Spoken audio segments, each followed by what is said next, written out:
हम लोगों ने जो कहानी चालू की थी वो यहाँ से चालू की थी, और अब अगर बुद्धि है तो रुकना नहीं और 5 मिनट के अंदर इसे खत्म करना। बताओ, आपके सामने इंटरफेस था। इंटरफेस में पहला फेज G1, फिर बिल्कुल सही है, बिल्कुल सही चल रहे हो। G1 S और G2। ये बताओ डिवाइडिंग है कि नॉन डिवाइडिंग? इसके बाद डिवाइडिंग है। अच्छा बोलो, डिवाइडिंग वाले फेज को तो छोड़ करके हम लोग नॉन डिवाइडिंग वाले फेज में चलते हैं, that is known as G1। अभी तक मैंने हमेशा सीधे बनाए, मैं एक साथ अभी ऐसे बनाने की कोशिश कर रहा हूं, तुम सीखोगे इससे। बताइए ये क्या है? N। ये क्या है? N। और इसका नाम C, पूरा अमाउंट C, और ये वाला C। तो बताओ C और C क्या है? 2C। तो बताओ क्या हुआ? 2N2C था। प्लीज मुझे आगे तक बढ़ाते जाइए। S फेज में आए। बताओ नंबर डबल की सेम, हाँ, और अमाउंट, इसका मतलब हर क्रोमोसोम अपना इक्वल अमाउंट रख रहा कि डबल? क्या ये N है? N है। बताओ कितना है? 2N amount 4C। 2N amount 4C।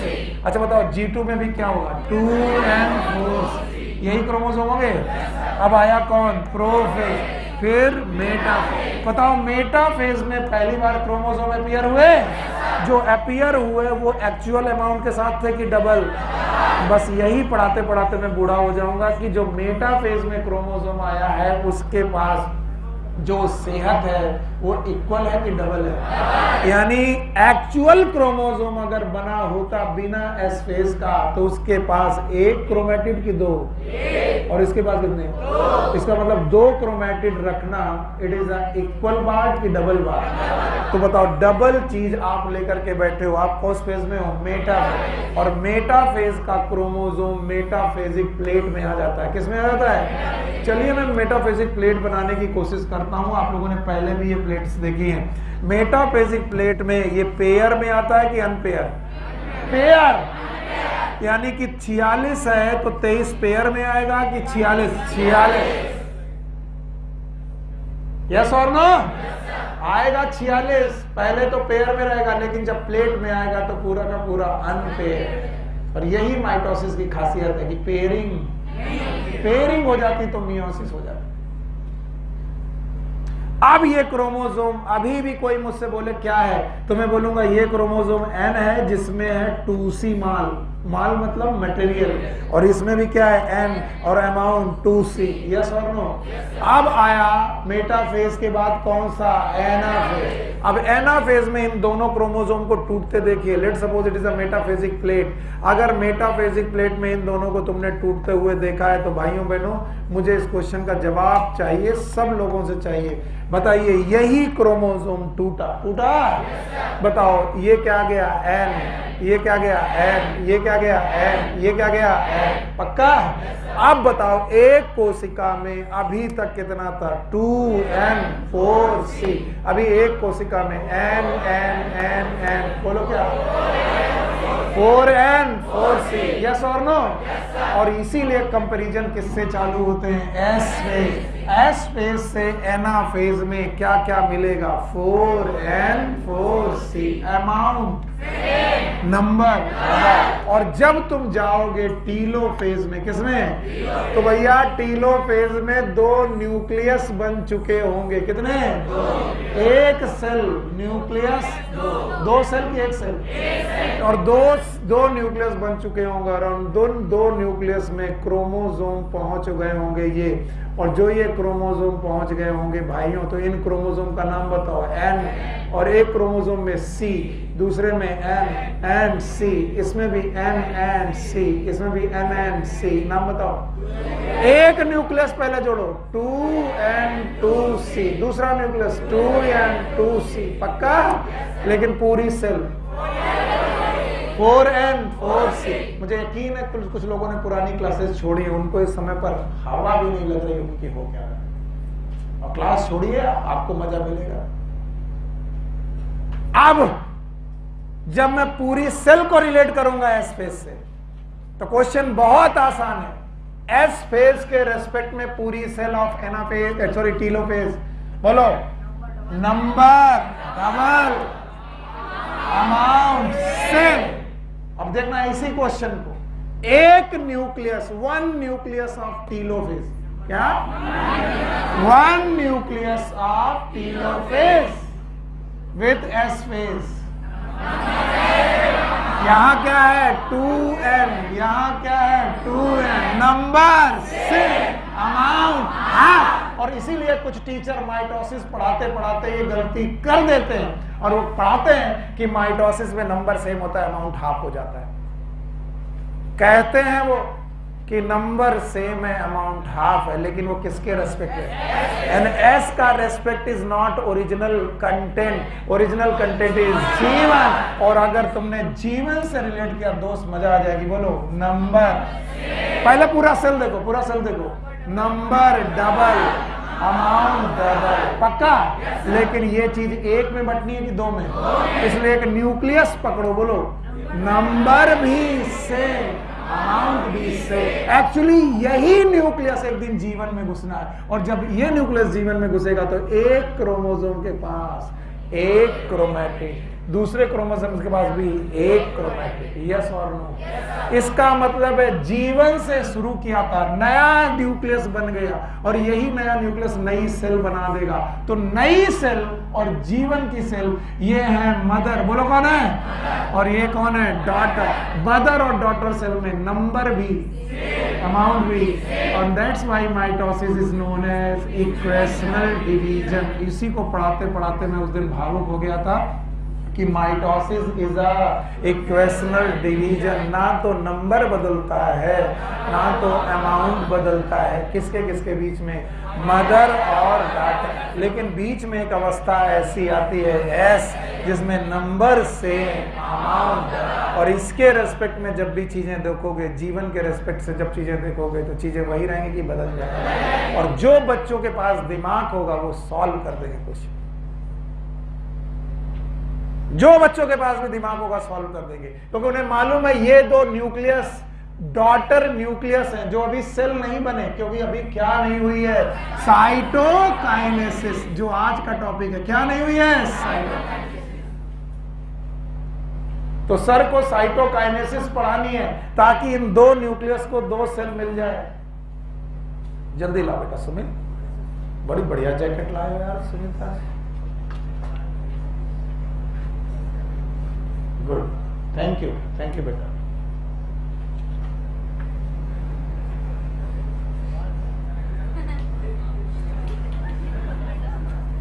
बड़ी उम्मीदें लेके आता है।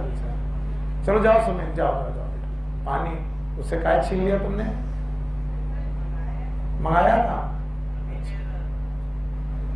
चलो शाबाश। अब बताओ, अगर मैं जीवन से टीलोफेज का एक न्यूक्लियस देखूं, बताओ ये न्यूक्लियस इक्वल है कि अनइक्वल? इक्वल। अमाउंट में इक्वल, नंबर में इक्वल। तो अगर तुम्हें ये गणित दिख रही ना, तो तुम किसी भी क्वेश्चन को सॉल्व करने से डरोगे नहीं। और अगर ये नहीं दिखा ना, तो मैं 1000 क्वेश्चन ऐसे बना दूंगा जिससे तुम घबरा जाओगे और तुम्हें लगेगा गलती कहां है जो सॉल्व नहीं हो रहा। अभी मैं पर क्रोमोसोम चला जाऊंगा, क्वेश्चन बदल जाएगा। पर क्रोमोसोम, एक क्रोमोसोम में N और 2C। अब इस क्रोमोसोम को बताओ, NNC। नंबर में भी सेम, अमाउंट हाफ, पक्का? और इस तरीके से क्वेश्चन बनते रहेंगे, बिगड़ते रहेंगे, कितना भी बना। फिलहाल मैं टीलोफेज तक पहुंच चुका हूं, और टीलोफेज में हमने जाना है कि एक न्यूक्लियस की दो, पर दो न्यूक्लियस बने हैं, और दोनों न्यूक्लियस तक पहुंचते पहुंचते कितनी अवस्थाएं कर दी? 4। पहली कौन? Prophase, metaphase, anaphase, telophase. आज इन न्यूक्लियस को सेल मिल जानी चाहिए, तब प्रोसेस का नाम क्या होगा? साइटोकाइनेसिस। क्या मैं इसे बंद करूं? कर पाओगे सारे क्वेश्चन? जरा बताओ, एस फेज के रेस्पेक्ट में, बिना देखे बताना, एस फेज के रेस्पेक्ट में टीलोफेज की पूरी सेल को रिलेट करो। नंबर में, नंबर क्या होगा? डबल, अमाउंट से, एक न्यूक्लियस, नंबर से, अमाउंट। तो जब कोई कहते हैं डॉटर कोशिकाओं में नंबर सेम है और अमाउंट हाफ है, वो जीवन से रिलेट कर रहा है कि अदरवाइज तुम्हें रिलेट किससे करना चाहिए? जीवन, क्योंकि मदर सेल कहाँ की है? जीवन की। तो मदर और डॉटर में रिलेशन कैसा है? नंबर भी सेम, अमाउंट भी same, and that's why this division is known as clustering. समझ में आया? चलो बाय बाय करते हैं इसे। और आज हमारा टॉपिक है साइटोकाइनेसिस। इसको डिटेल में लेके जाते हैं। Cytokinesis, it is a distribution of cytoplasm.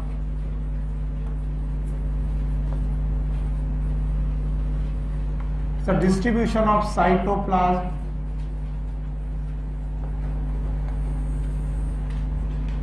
in daughter cells.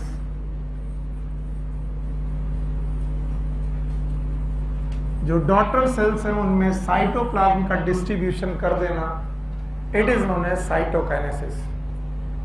After telophase आपके सामने ये अवस्था आएगी, आप देख लीजिए, दोनों तरीके से देख लीजिए। ये अवस्था आएगी दिस, यानी एक सेल के अंदर दो न्यूक्लियस आ चुके हैं।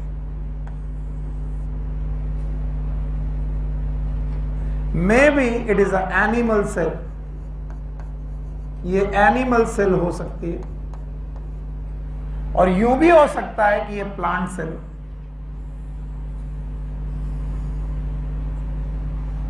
और इसमें भी बेटा दो न्यूक्लियस आ चुके हैं।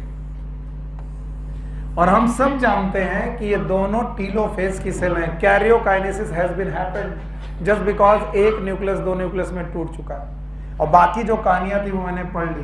बट प्लांट और एनिमल सेल में एक डिफरेंस है, and that difference is of cell wall. बताओ प्लांट के बाद क्या होगी? Cell wall. ये प्लांट है, ये एनिमल है। किसके पास सेल वॉल होगी और किसके पास नहीं? अब सुनना, cytokinesis in animal cell it start with the furrows. एक डिप्रेशन होगा प्लाज्मा मेम्ब्रेन में, the plasma membrane get depressed. Plasma membrane में कॉन्स्ट्रिक्शंस बनेंगे, क्यों? क्योंकि इनके पास सेल वॉल नहीं है। सो प्लाज्मा मेम्ब्रेन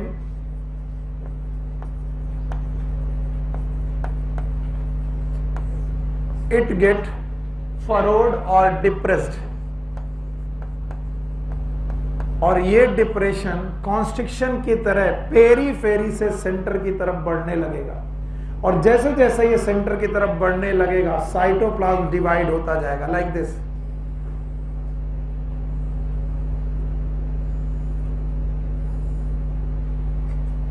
और अंततः डिवाइड हो जाएगा like this.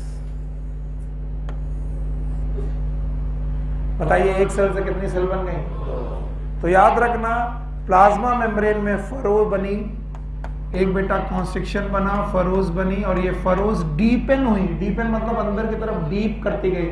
They furrows deepens.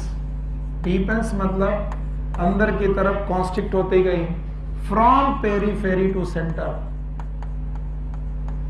From periphery to centre. और ये आसान भी है, जस्ट बिकॉज प्लाज्मा मेम्ब्रेन कोई हार्ड टिश्यू नहीं है। प्लाज्मा मेम्ब्रेन लिपिड की और प्रोटीन की मेम्ब्रेन और एक सॉफ्ट टिश्यू है, और इस वजह से डिपेंड होते गई कहां से कहां? सेंटर टू पेरीफेरी की पेरीफेरी। तो बताओ हर एक न्यूक्लियस को एक सेल मिल गई। बताइए एक सेल से कितनी सेल? तो पहले क्या डिवाइड हुआ? न्यूक्लियस। फिर क्या डिवाइड हुई? ना When we come to the plant cell, ये आफत है। क्यों आफत है? क्योंकि पहली बात तो इनके पास क्या प्रेजेंट है? Cell wall. और भाइयों बहनों, ये जो सेल वॉल है ये हार्ड एंड रिजिड है, और हार्ड एंड रिजिड चीजों में कॉन्स्ट्रिक्शन पैदा करना आसान बात नहीं है। इसलिए सबसे पहले यहां पर एक सेल प्लेट का फॉर्मेशन होगा, and that is known as phragmoplast. ये जो सेल प्लेट बनेगी ये सेंटर में बनेगी, cell plate. It is also known as phragmoplast. और याद रखना, यही जो सेल प्लेट है इसमें पैदा होगा मिडिल लैमेला। क्या बनेगा? शायद मैंने पढ़ाया है, याद है? Yes, this middle lamella it will be move from centre to periphery, और सेंटर टू पेरीफेरी बेटा मूव करने लगेंगे, and this will form middle lamella. Elisa खड़ी हो। What are the lining? What are the sequence of the structure from periphery to center in the cell wall? From periphery to center. No. No. Purushart ji. Yes. In the plant cell, what will be the sequence of the structures in the cell wall of the plant cell?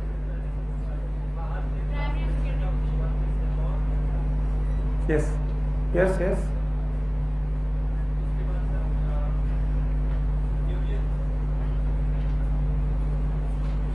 Megha ji, what will be the sequence? गजब, मैंने आपको पढ़ाया था, ये जो middle lamella है it is a calcium pectate. बताओ किसका बना है? और मैंने तब भी पढ़ाया था कि इसे याद रखिएगा, calcium pectate is a connection between two cells, connected between, it is not the part of cell wall itself, because इसके बाद बनेगी प्लाज्मा मेम्ब्रेन। क्या बनेगी? तो ये पीला वाला स्ट्रक्चर क्या है? Plasma membrane. बोलो क्या है? अब बताओ, दो सेल को प्लाज्मा मेम्ब्रेन मिल गए, बीच में क्या है? Middle lamella. फिर से बोलो यस और नो। और बताओ मिडिल लैमेला अब क्या सिक्रीट करेगी? सॉरी, मिडिल लैमेला नहीं, प्लाज्मा मेम्ब्रेन अब क्या सिक्रीट करेगी? प्राइमरी सेल वॉल, सेकेंडरी की प्राइमरी। और ये प्राइमरी सेल वॉल कहाँ? अंदर की तरफ की बाहर? बाहर। जैसे बाहर की तरफ बेटा, बाहर की तरफ जैसे ये सेल वॉल सिक्रीट की जाएगी, ये सेल वॉल कहलाएगी प्राइमरी सेल वॉल। बोलो कौन सी? तो बताओ जो ब्लू कलर की सेल वॉल बन रही है इट इज प्राइमरी की secondary? Primary, and that is made up of cellulose, hemicellulose and pectin. फिर प्लाज्मा मेम्ब्रेन को सुध आएगी कि यार मुझे प्राइमरी के साथ साथ सेकेंडरी सेल वॉल भी सिक्रीट करनी है। और कौन सिक्रीट करेगा? Plasma membrane. प्लाज्मा मेम्ब्रेन पीछे क्या सिक्रीट कर चुकी है? प्राइमरी। और प्राइमरी सेल वॉल सिक्रीट हो चुकी है, तो already primary is present, already primary is present. और उसके नीचे कौन है? प्लाज्मा। अब प्लाज्मा मेम्ब्रेन, प्राइमरी और प्लाज्मा मेम्ब्रेन के बीच में एक और सेल वॉल निकालेगी, याद है आपको? और this cell wall is known as secondary cell wall. बोलो क्या? तो मैंने सीक्वेंस आपको सिखाए थे, आपको याद है? बोलो क्या क्या? सबसे बीच में मिडिल लैमेला, फिर प्राइमरी, फिर सेकेंडरी, फिर प्लाज्मा। अंदर से plasma membrane, secondary, primary, middle lamella. चलिए बैठिए, शाबाश। हमने इसी दिन के लिए आपसे पूछा था कि भाई आप लोग इसे सीख पाए हो, तब आपने झंडा बुलंद करके किया था। बिल्कुल सर सीख गए, आज नहीं बता पाए। बताओ, सेल प्लेट बनाते वक्त सेल वॉल बनती है कि मिडिल लैमेला? Middle lamella. तो साइटोकाइनेसिस सबसे पहले सेल वॉल पैदा करेगा कि मिडिल लैमेला? मिडिल। और ये मैं कह रहा हूं कि एनसीईआरटी, देखो एनसीईआरटी में सबसे पहले सेल प्लेट पैदा हुई, and that cell plate is known as middle lamella. और middle lamella connection between two cell. अब इस मिडिल लैमेला के रहते रहते प्लाज्मा मेम्ब्रेन डिस्ट्रीब्यूट हो गई दो जगह पर। अब प्लाज्मा मेम्ब्रेन की आदत है कि वो क्या सिक्रीट करती है? Cell wall. और सेल वॉल को सिक्रीट करने का काम, it is the function of plasma. मैंने ऐसे नहीं कहा था कि सेल वॉल भगवान ने पैदा कर दी है। Cell wall is secreted by plasma, और प्लाज्मा मेम्ब्रेन इसे बाहर की तरफ करेगी। किसके बाहर? खुद के। तो प्लाज्मा मेम्ब्रेन खुद के बाहर जब सिक्रीट करेगी तो पीछे क्या पड़ा हुआ? Middle lamella. तो प्राइमरी वॉल किसके किसके बीच में आएगी? मिडिल लैमेला और प्लाज्मा मेम्ब्रेन। प्राइमरी वॉल के बाद उसे होश आएगा, कौन सा? Secondary wall. और सेकेंडरी वॉल को किसके बाद? प्राइमरी के बाद और प्लाज्मा मेम्ब्रेन के बीच में। तो मैंने सीक्वेंस क्या बताया था? सबसे बाहर मिडिल लैमेला, इसके बाहर तो दूसरी सेल चालू हो गई। तो मिडिल लैमेला सबसे बाहर, उसके बाद प्राइमरी, फिर सेकेंडरी, और फिर प्लाज्मा मेम्ब्रेन। तो बताओ अगर इधर कोई सेल हुई तो सबसे बीच में क्या होगा? मिडिल लैमेला, फिर प्राइमरी, फिर सेकेंडरी। नहीं आया? और ये चीज मैंने तुमको सिखा रखी at the time of cell, और तब आपने सबने कहा था सर हमें आ गया, कुछ नहीं आया। तो बताओ सबसे पहले सेल वॉल बनेगी साइटोकाइनेसिस में, यही जवाब दोगे। क्या बनेगी? Cell plate, and this cell plate will generate. और ये कहाँ बनेगी? पेरीफेरी की सेंटर, और सेंटर से पेरीफेरी जाएगी तो पहले क्या जाएगी? वॉल की cell plate, middle lamella, calcium pectate. तो बताओ पेरीफेरी से सेंटर आना एनिमल सेल का काम, और सेंटर से पेरीफेरी जाना। एक साल क्वेश्चन ये भी पूछा गया कि ये फ्रेगमोप्लास्ट को बनाने वाला सेल ऑर्गेनल का नाम बताओ। Yes, it is Golgi body. कौन सी बॉडी? तो याद रखना, जब भी साइटोकाइनेसिस चालू होगी प्लांट सेल में, it is due to with the help of, पता नहीं, गोल्गी बॉडी। सर बिल्कुल समझ में नहीं आया, कुछ कुछ आया, बिल्कुल नहीं आया। 4 ऑप्शन दे रहे, सर बिल्कुल नहीं आया, कुछ कुछ आया, कुछ कुछ से थोड़ा ज्यादा आया, एकदम आया। हाँ, एकदम आया, अच्छी बात है। तो एक सेल कितने न्यूक्लियस में बढ़ चुकी थी? 2, लेकिन इसने पेरीफेरी से शुरू, क्योंकि इसके पास क्या है? सेल वॉल, जो हार्ड है, रिजिड है। इस सेल वॉल में नई सेल वॉल पैदा करना मुश्किल है, इसलिए हम सेल वॉल पैदा करते हैं कि phragmoplast, and that is known as cell plate. And my dear student, cell plate is not the cell wall. Okay, कौन बोल रहा? ऐसे। सेल प्लेट आगे कहां पर बनेगी? पहले सेंटर में।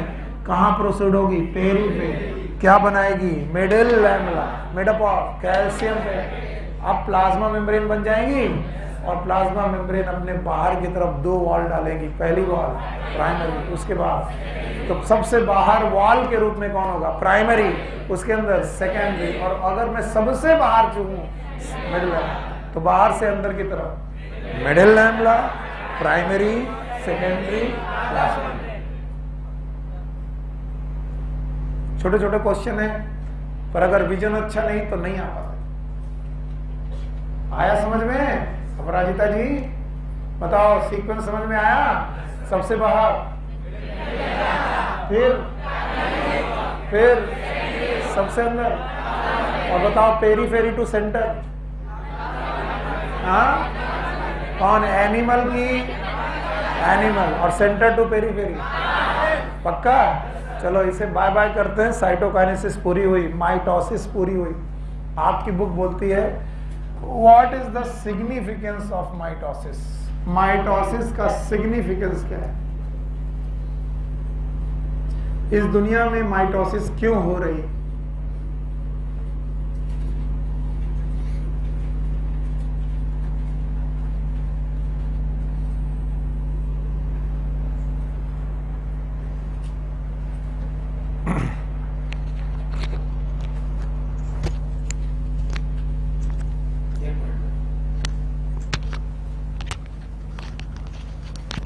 पेज नंबर, ना इसीलिए मैं पीछे आया। पेज नंबर 164 खोलिए।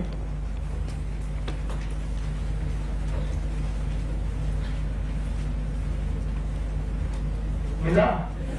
और पेज नंबर 164 का ऊपर से दूसरा पैराग्राफ पढ़िए, मैंने पढ़ाया था।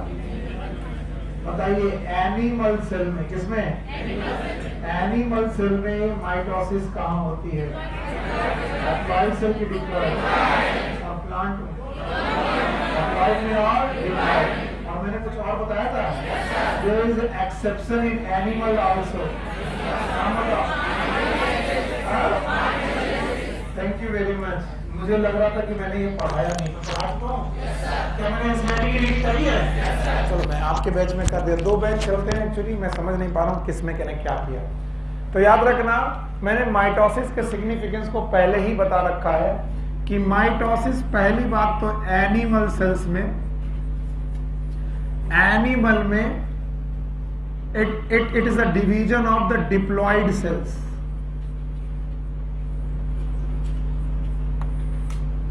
डिप्लॉयड सेल में ये डिवीजन होता है, और प्लांट में it is a division of diploid as well as haploid. Diploid कोशिकाओं में भी होता है और हैप्लॉइड कोशिकाओं में भी होता है। And it is depending upon life cycle. Very good, इसका मतलब मैंने पढ़ा दिया है। बोलो 3 लाइफ साइकिल थी। एक कौन सी? अब रुक जाना, ध्यान सुनना। माइटोसिस हमेशा चॉइस है सोमैटिक कोशिका, सोमैटिक सेल की चॉइस है कि वो माइटोसिस करें। और somatic cell they are also known as vegetative cell. और वेजिटेटिव सेल का रिप्रोडक्शन से कोई लेना देना नहीं है। और इसीलिए कहते हैं कि जितनी वेजिटेटिव सेल है वो केवल ग्रोथ करने का काम करती है। तो याद रखना, ग्रोथ ऑफ ऑर्गेनिज्म, अब की बार सेल ग्रोथ की बात नहीं कर रहा हूं, ग्रोथ ऑफ ऑर्गेनिज्म अगर करना है तो बताइए आप कौन सा डिवीजन कराएंगे, मियोसिस की माइटोसिस? मुझे अपनी हड्डियों का साइज बढ़ाना है, हाँ, मुझे अपने बाल लंबे करने हैं, मेरी कोई स्किन अपनी सही करनी है, माइटोसिस, मेरी बॉडी में बल्क लाना है, mitosis.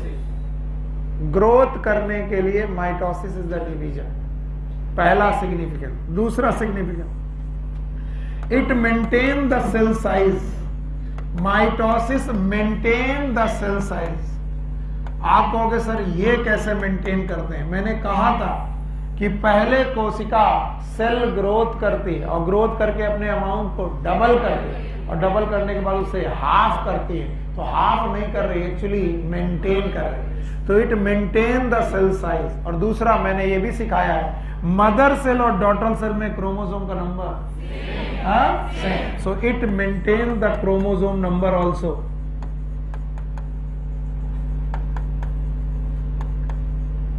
Chromosome number, mitosis maintain the chromosome numbers. चलो 3 बोलो। पहला बोलो, ग्रोथ ऑफ ऑर्गेनिज्म, किसकी वजह से? माइटोसिस। दूसरा बोलो, maintenance of the cell size, cell का साइज बढ़ने नहीं देना है, किसके द्वारा? माइटोसिस। और it maintain the chromosome number, number भी मेंटेन करने, हाफ करने की मेंटेन।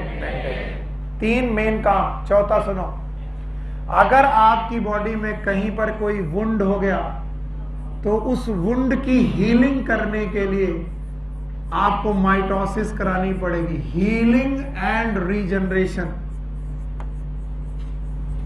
हीलिंग एंड रीजनरेशन करने के लिए भी माइटोसिस करानी पड़ेगी। काम है चौथा, लिखते जाओ, 1 2 3 4। और 5वां, आपको रीजनरेशन कराने के लिए भी माइटोसिस करानी पड़ेगी। जैसे कि हमारी स्किन की ऊपर लेयर हमेशा खराब होती रहती है, जो ऊपर की लेयर खराब होती रहती है, इस लेयर को रीजनरेट कौन करती है? नीचे की लेयर। और किस प्रोसेस से? माइटोसिस। चलो 5 बोलो। पहला बोलो, growth of organism by, it is the cell division choice of reproductive cell और वेजिटेटिव सेल। तो growth of organism, maintenance of cell size, maintenance of chromosome number, healing and regeneration. जो छठा point है उसे टेक्निकली बहुत अच्छी तरीके से लिखा गया है और उसके लिए तुम्हें कॉन्सेप्ट आना चाहिए। इधर देखो, जब भी कोशिका जीवन में होती है, जीवन, तो उसका न्यूक्लियस का साइज ओरिजिनल कंटेंट रखता है और साइटोप्लाज्म का भी ओरिजिनल कंटेंट होता है। मैंने आपको बताया था जीवन की कोशिका न्यूक्लियस और साइटोप्लाज्म के रेशियो को मेंटेन रखती है। N/C ratio. What is N/C ratio? What is N? Nucleus by cyto. अगर कोशिका जीवन में है भाइयों बहनों, तो वो जिंदगी भर जीवन में गुजार सकती है और वो कभी डिवाइड ना हो, अगर किस फेज में ना जाए। और ऐसी कोशिकाओं को हम लोग G0 बोलते हैं। क्यों? क्योंकि उनका न्यूक्लियस बड़ा इक्वल है और उनका साइटोप्लाज्म भी ज्यादा नहीं होता, जितना चाहिए उतना है। लेकिन इन कोशिकाओं में एक ग्रोथ आती है, नाम बताओ? S। इसी को हम लोग बोलते हैं सेल ग्रोथ। फिर से बोलो। और इस सेल ग्रोथ की वजह से हमारे न्यूक्लियस का साइज, किसका साइज?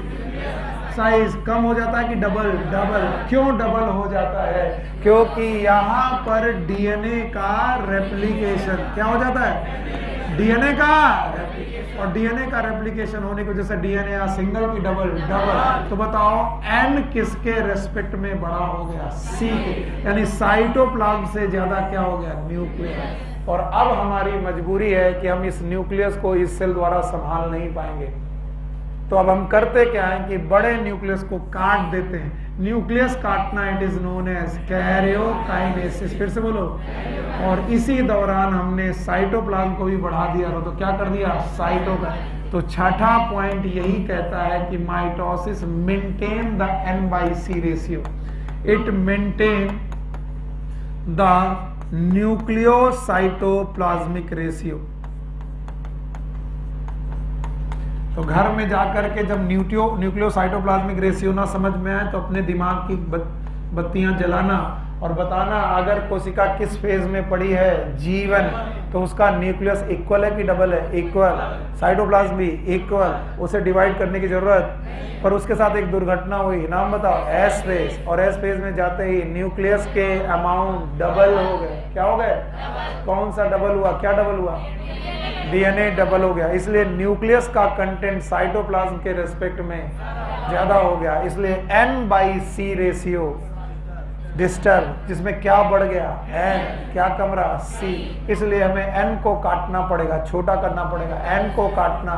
कैरियोकाइनेसिस कितनी फेज हैं? 4। Prophase, metaphase, anaphase. और जब हम ये कर बैठते हैं तो फिर साइटोप्लाज्म को भी डिवाइड करते हैं। We maintain the N/C ratio, nucleus cytoplasmic ratio. तो हितेन टोटल कितने पॉइंट हो गए? 6। कल कोई तुमसे पूछे कि सिग्निफिकेंस ऑफ माइटोसिस क्या है? 6 बता पाओगे? पक्का? ऐसे नहीं मानता मैं। अब बता पाओगे बिना देखे? हाँ चलो बताओ। पहला क्वेश्चन यहां से शुरू होगा। The mitosis is the choice of vegetative cell की रिप्रोडक्टिव सेल, और वेजिटेटिव सेल रिप्रोडक्शन करते हैं कि ग्रोथ? तो पहला काम ग्रोथ ऑफ सेल की growth of organism? Growth of organism. तो माइटोसिस का पहला सिग्निफिकेंस है ग्रोथ ऑफ ऑर्गेनिज्म, पहला। दूसरा, सेल के साइज को मेंटेन रखना। तीसरा, क्रोमोसोम नंबर को मेंटेन रखना। मम्मा में 2n 2c तो बच्ची में भी 2n 2c। पक्का? 3 पॉइंट। चौथा, वुंड की हीलिंग। आपको चोट लग गई, मियोसिस हो रही, माइटोसिस हो रही है, रिपेयर के लिए माइटोसिस, रीजनरेशन के लिए माइटोसिस। 5 पॉइंट हो गए। और छठा पॉइंट थोड़ा टेक्निकल है। जब जब सेल का N/C रेशियो डिस्टर्ब होगा, what is N? Nucleus. What is C? जब जब N/C रेशियो डिस्टर्ब होगा, इसे मेंटेन करना पड़ेगा बाई सेल डिवीजन, और ये माइटोसिस को करना आता है। And this is known as maintenance of N/C ratio.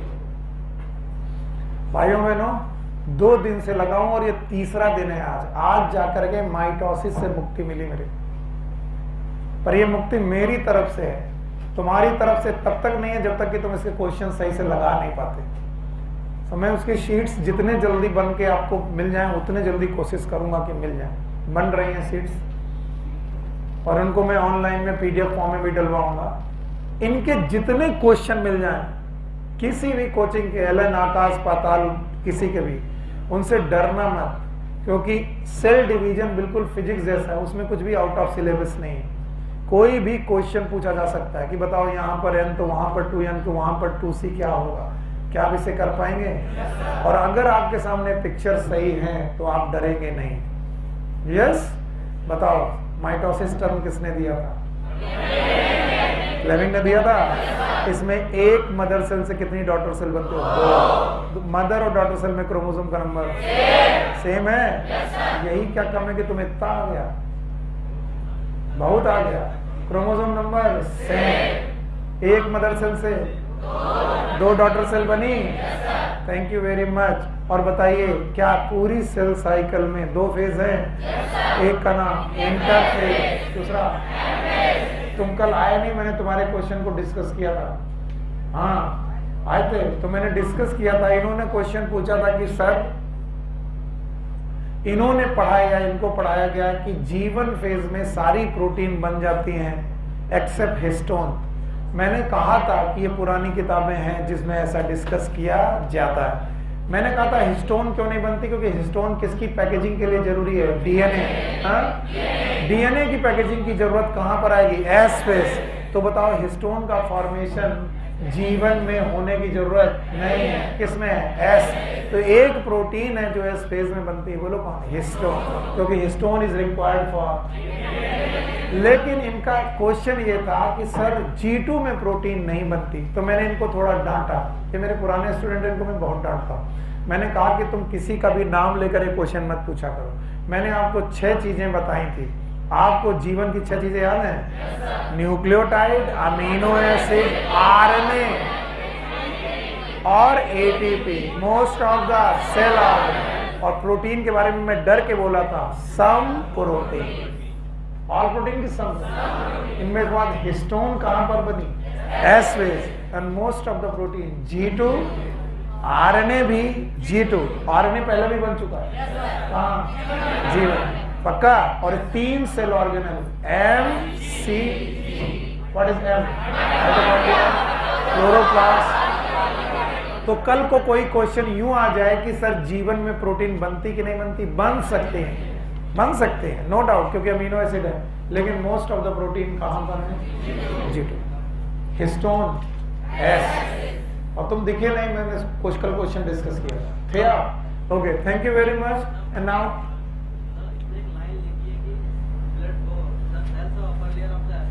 See it is a skin. Skin की 7 लेयर होती है। कितनी? एपिडर्मिस में 7 लेयर होती है, जिसकी सबसे नीचे वाली लेयर है क्यूबॉइडल एपिथेलियम। कौन सी? और ऊपर की एपिथेलियम स्क्वेमस है। कैसी है? स्क्वेमस। ये मैंने टिश्यू में पढ़ाया था। केराटिनाइज की नॉन केराटिनाइज? केराटिनाइज। और ये झड़ती रहती है। और इस झड़ती हुई एपिडर्मिस की ऊपरी लेयर को बनाने वाली कौन सी लेयर है? नीचे। और नीचे वाली लेयर नई नई सेल पैदा करेगी by the process known as mitosis. इसी तरीके से रिपेयर और रिप्लेसमेंट चलते रहते हैं। जैसे बोन मैरो से नई WBC, नई RBC बनती रहती हैं। बताओ एक RBC का कितना दिन? 120 दिन। तो जो तुम्हारे पास ब्लड में RBC है वो सालों साल चलेगी कि 120? तो क्या 120 दिन के बाद तुम्हें नई सेल चाहिए? वो नई सेल कहां से आएंगी? Bone marrow. तो इसी को मैंने बोला रिपेयर, रीजनरेशन। हाँ, तुमने किसके बोला? किसने बोला?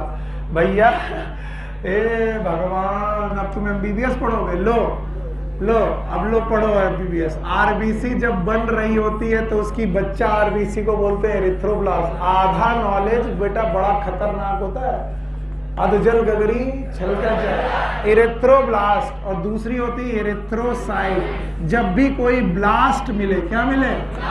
ब्लास्ट मिले, इट इज बच्चा सेल। और साइट इज मैच्योर सेल। तो जब बच्चा सेल बनती है बोन मैरो से, तब तक उसमें न्यूक्लियस रहता है। और ड्यूरिंग मैच्योरेशन, बताओ वो न्यूक्लियस रहता है कि गायब हो जाता है? तो बताओ mature RBC is a बाइकॉन्केव। Biconvex की बाइकॉन्केव।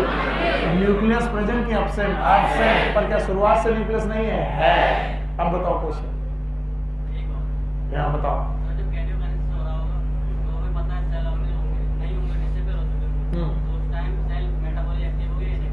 क्या cell metabolism is active? Metabolic cell activity की एक्टिविटी थोड़ी स्लो होगी। क्यों? क्योंकि ज्यादातर मेटाबॉलिक एक्टिव सेल के लिए क्या चाहिए? Cell organelle. और से all cell organelle well preserve कहां है? इंटरफेस। किसमें? इंटरफेस। इसीलिए पूरे 24 घंटे में 1 घंटे का टाइम किसको दिया गया? Cell division. क्योंकि इस तरह इस समय पर रीऑर्गेनाइजेशन चल रहा। क्या चल रहा है? पता चला ER अपनी शकल खो बैठे हैं। अब कोई कहे प्रोटीन सिंथेसिस करो, पगला गया होगा। प्रोटीन सिंथेसिस होती है RER में, और RER दिखाई तो प्रोटीन सिंथेसिस नहीं। इसीलिए M फेज में, प्रोफेज, मेटाफेज, एनाफेज, टीलोफेज में प्रोटीन सिंथेसिस नहीं होगी। क्यों नहीं होगी? क्योंकि ER, अरे ER, RER, SER, इसीलिए सेल को 24 घंटे में 23 घंटे दिए गए हैं कि वो अपनी मेटाबॉलिज्म करती रहे, और 1 घंटे में फटाफट क्या करे।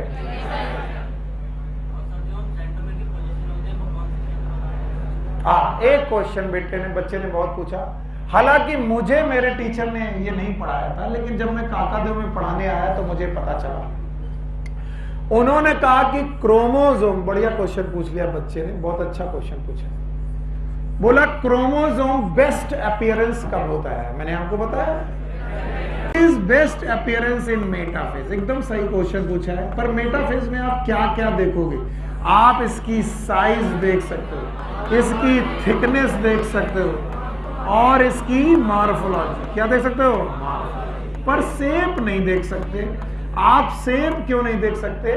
क्योंकि शेप के हिसाब से आपके पास 4 क्रोमोसोम, बोलो कौन? मेटासेंट्रिक। भूल गए आप, मैंने पढ़ाया था, बोलो क्या है? मेटासेंट्रिक। दूसरा सब मेटासेंट्रिक, बोलो सब मेटासेंट्रिक होगा, वेरी गुड। और एक्रोसेंट्रिक, याद है आपको? एक्रोसेंट्रिक के बाद टीलोसेंट्रिक। तो 4 बेटा क्रोमोसोम के सेम है। किसी को याद होगा मैंने बोला था इस केस में क्रोमोसोम में जो सेंट्रोमियर बीचों बीच मेटासेंट्रिक हो गया, इसीलिए इसको मैंने बोला था सेंट्रोमियर से दोनों के दोनों आर्म ऑफ क्रोमेटिड इक्वल होंगे, तो वी शेप। कैसा? V shape. अच्छा, सब मेटासेंट्रिक में एक बड़ा और एक छोटा, तो जब ये खींचा जाएगा, याद है? तो मैंने बोला था सेंट्रोमियर कैसा आएगा? L shape. एल शेप दिखाई पड़ेगा। मैंने एक्रोसेंट्रिक में बताया था एक और छोटा और एक बड़ा, तो मैंने कहा था ये कुछ आपको ऐसे मिलेगा। बताओ कौन सा शेप? जे शेप। तो बताओ ये वाला शेप कौन सा है? J shape. ये वाला एल शेप, ये वाला वी शेप। फिर मैंने बोला था यहां पर क्रोमोसोम कैसा आएगा? आई शेप। बोले कब पता चलेगा? बोले जब खींचे जाओगे तो शक्ल आएगी आपकी। खींचेगा कौन? एनाफेज। किसे? तो एनाफेज में सेंट्रोमियर तो होंगी टुवर्ड्स पोल, एनसीईआरटी ने लिखा है टुवर्ड्स, और इनकी आर्म होंगी टुवर्ड मेटाफेजिक प्लेट। और अगर इनकी आर्म मेटाफेजिक प्लेट की तरफ है तो दोनों बराबर हैं, तो वो कैसी दिखाई पड़ेगी? 20। और अगर एक छोटी और एक बड़ी है तो कैसी दिखाई देगी? ऐसे। तो बोलते हैं कि अगर मुझे साइज देखनी है, इट इज मेटाफेज। थिकनेस देखनी है, इट इज मेटाफेज। मॉर्फोलॉजी देखनी है, इट इज मेटाफेज। लेकिन शेप ऑफ क्रोमोसोम कि वो वी शेप है, एल शेप है, जे शेप है कि आई शेप है, it is in anaphase. Anaphase को में आप लोग याद रखिएगा, we see the shape of chromosome.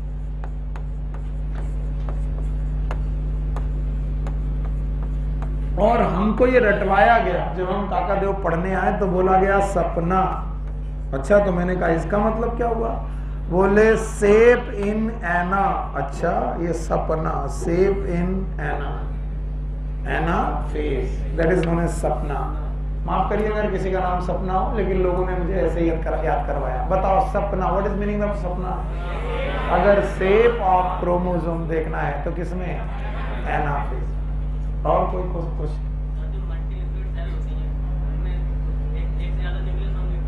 इसको तो मैं पढ़ा चुका हूँ, डंडा law. When the karyokinesis happen without cytokinesis, it is known as free nuclear division. कौन? अरे उसके न्यूक्लियस डिवाइड होते रहेंगे, न्यूक्लियस बढ़ते रहेंगे, फ्री न्यूक्लियर डिवीजन चलते रहेंगे। उनमें से कुछ को साइटोकाइनेसिस मिलेगी, कुछ को नहीं मिलेगी। मल्टी न्यूक्लियर सेल आ गई, न्यूक्लियस आ गया। अब इसी सेल में पड़े पड़े एस फेज आ गई, एस फेज आ गई। चुप रहो, क्वेश्चन पूछ रहा, कम से कम इतनी तुम्हारे काम भी आ सकती, तुम्हारा क्वेश्चन भी हो सकता है। अभी इसी दोनों न्यूक्लियस में बेटा जीवन से एस फेज आ गई, एस फेज आ गई तो इनका क्रोमोसोम नंबर क्या हो गया? Double. And now this chromosome number double, नहीं अमाउंट क्या हो गया? डबल। और फिर यही न्यूक्लियस फिर 2 भागों में बट गया। अब बताओ, पहले एक में 2 थे, अब एक में 4। अब किसी का मन किया तो एक जगह साइटोकाइनेसिस हो गई, तो पता लगा 2-2 बट गए। तो साइटोकाइनेसिस किसकी स्पीड को मेंटेन नहीं कर पाती? कैरियोकाइनेसिस, जितनी तेजी से कैरियोकाइनेसिस हो रहा है उतनी तेजी से साइटोकाइनेसिस। और अगर मैंने एंडोस्पर्म पढ़ाना चालू किया हो तो तुम्हें याद होगा पहले पूरा का पूरा एंडोस्पर्म फ्री न्यूक्लियर हुआ था, यस और नो, और फिर इसके बाद उसमें सेल बनेगी, और यही हुआ था एम्ब्रियो सैक में। किसमें बताओ कितनी एक सेल में कितने न्यूक्लियस? 8 न्यूक्लियस मिल गए थे, यानी 3 बार माइटोसिस। कितनी बार? 3 बार। पहली माइटोसिस में 1 से 2 से 4 से। अब तुम पूछो कि पहली बार के बाद दूसरी बार कैसे हुआ होगा? ऐसे ही हुआ सर। ये तो माना कि ये फंक्शनल मेगा स्पोर है, मान लिया इस पे एक सेल पे 1 न्यूक्लियस है, पहला डिवीजन 1 से 2, अब कैसे हुआ होगा? फिर ये एस फेज में गए होंगे, और फिर 2 से 4, फिर 4 से 8। ये क्वेश्चन वहां तुम्हारा जायज था। अब 8 कोशिकाएं बन गए, सॉरी 8 न्यूक्लियस बन गए, पर इनको सेल बाद में सेल मिली, और बाद में जब सेल मिली तो 3 सेल का नाम था एग अपरेटस, 3 का नाम था, और एक सेंट्रल सेल में 1 न्यूक्लियस की 2। बताओ कितनी cell? 7 cell, 8 nucleus. What not followed the what? Karyokinase is not followed by cytokinesis, and that division is known as free nuclear division, FND. What is FND? Free nuclear division. 3 जगह मैंने पढ़ा है। Tapetum का formation, tapetum यूनिन्यूक्लियर की मल्टीन्यूक्लियर, endosperm का formation, embryo sac का formation इसी division से होते हैं। नाम बताओ? फ्री। और उसका क्वेश्चन ये नहीं है, तुम कोई नहीं समझ पाए, मैं उसका टीचर हूं, मैं समझता हूं। कहता है कि सर पहली बार तो ठीक है, 1 न्यूक्लियस से 2 न्यूक्लियस बन गए, मान लिया, अब ये 2 न्यूक्लियस कैसे डिवाइड हुए? पढ़े पढ़े फिर से इन्होंने कौन सी फेज अपनाई होगी? एस। डीएनए का क्या क्या होगा? डुप्लीकेशन, और फिर क्या क्या होगा? Division.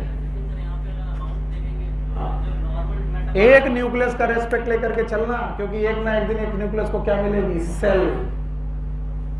Okay sir, okay sir. जब 1 सेल से 2 न्यूक्लियस बनते तो 1 न्यूक्लियस का रेस्पेक्ट जीवन के साथ क्या होता है? इक्वल क्या इक्वल? इक्वल। पर पूरी सेल का डबल। मान लो ऐसी 4 न्यूक्लियस होते तो हर न्यूक्लियस का जीवन के साथ इक्वल, लेकिन 4 न्यूक्लियस का 4 गुना। पल्ले पड़ा और कुछ? संतुष्ट? हाँ, पढ़ना और कल पूछना। अच्छी बात है, इतने दिनों में 6 महीने से 3 महीने से पढ़ा रहा हूँ, कोई एक बच्चा क्वेश्चन किया। और हम अपने टीचर से तो इतने क्वेश्चन ही आते थे कि टीचर कहता था तुम मत खड़े होना, क्योंकि हमें लगता था कि हमें बायोलॉजी बहुत आती है, और हम अपने दोस्तों से कहते थे देखना आज इनको फंसा देंगे, और हम इसी करते करते अपनी जिंदगी बर्बाद कर बैठे। पहली साल सिलेक्शन हुआ होगा? नहीं हुआ। दूसरी साल, तीसरी साल हो गया तीसरी साल अकल आ जाती। पर अगर आपके क्वेश्चन क्यूरियोसिटी के हैं, जैसे कि इस बच्चे के, इट इज ऑलवेज वेलकम। तुम्हें जितना पूछना है पूछो। क्यों? क्योंकि कहीं ना कहीं मुझे नहीं आएगा तो मैं ऐसा टीचर नहीं हूं कि मैं तुम्हें गलत पढ़ाऊं। मैं क्या बोलूंगा? सॉरी, कल देख के। ओके, चलो आप बताओ माइटोसिस के बाद क्या पढ़े? आइए,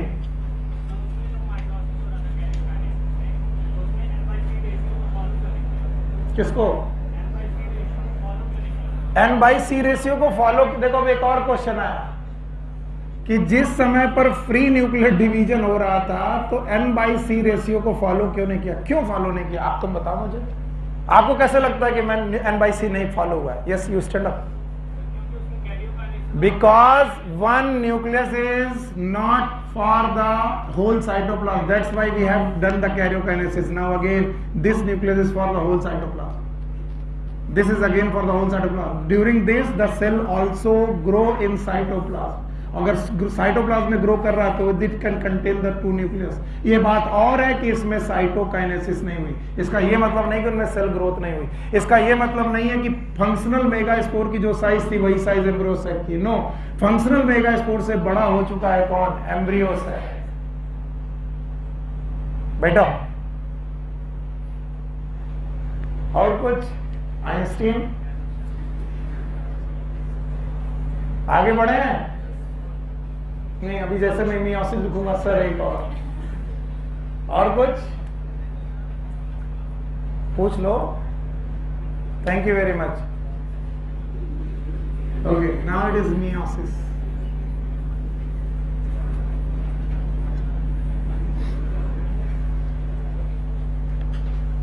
Okay.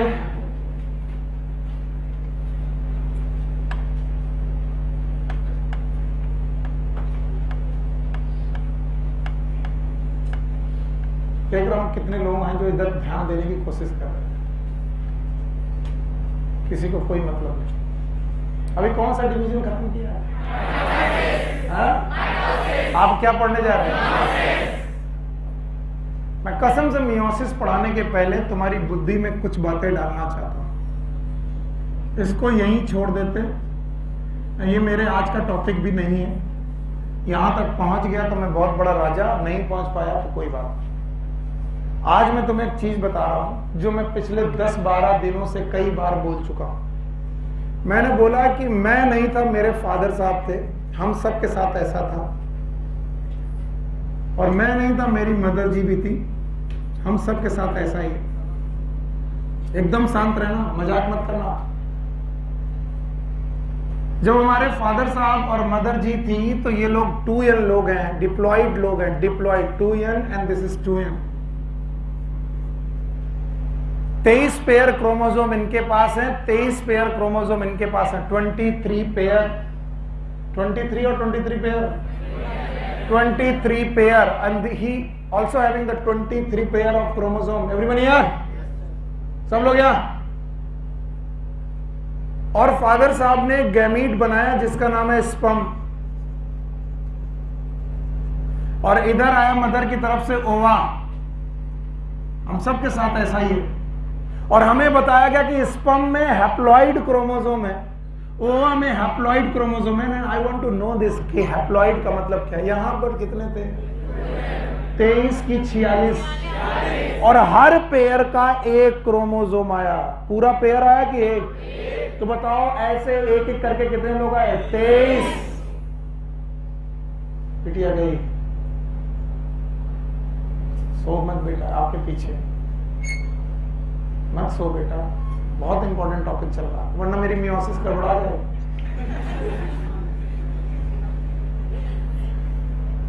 मैं सच में नहीं पढ़ा पाऊंगा। ये फीलिंग नहीं आई तो बिल्कुल मैं नहीं पढ़ा। और मदर साइड में भी 46 क्रोमोसोम में 23 क्रोमोसोम आए, 23। तो मम्मा के पास से 23 और पापा के पास से 23। अब की बार पेयर की अनपेयर, और इधर से भी अनपेयर। और ये दोनों लोग फ्यूज हुए और मैं बना, मेरा नाम है जाइगोट।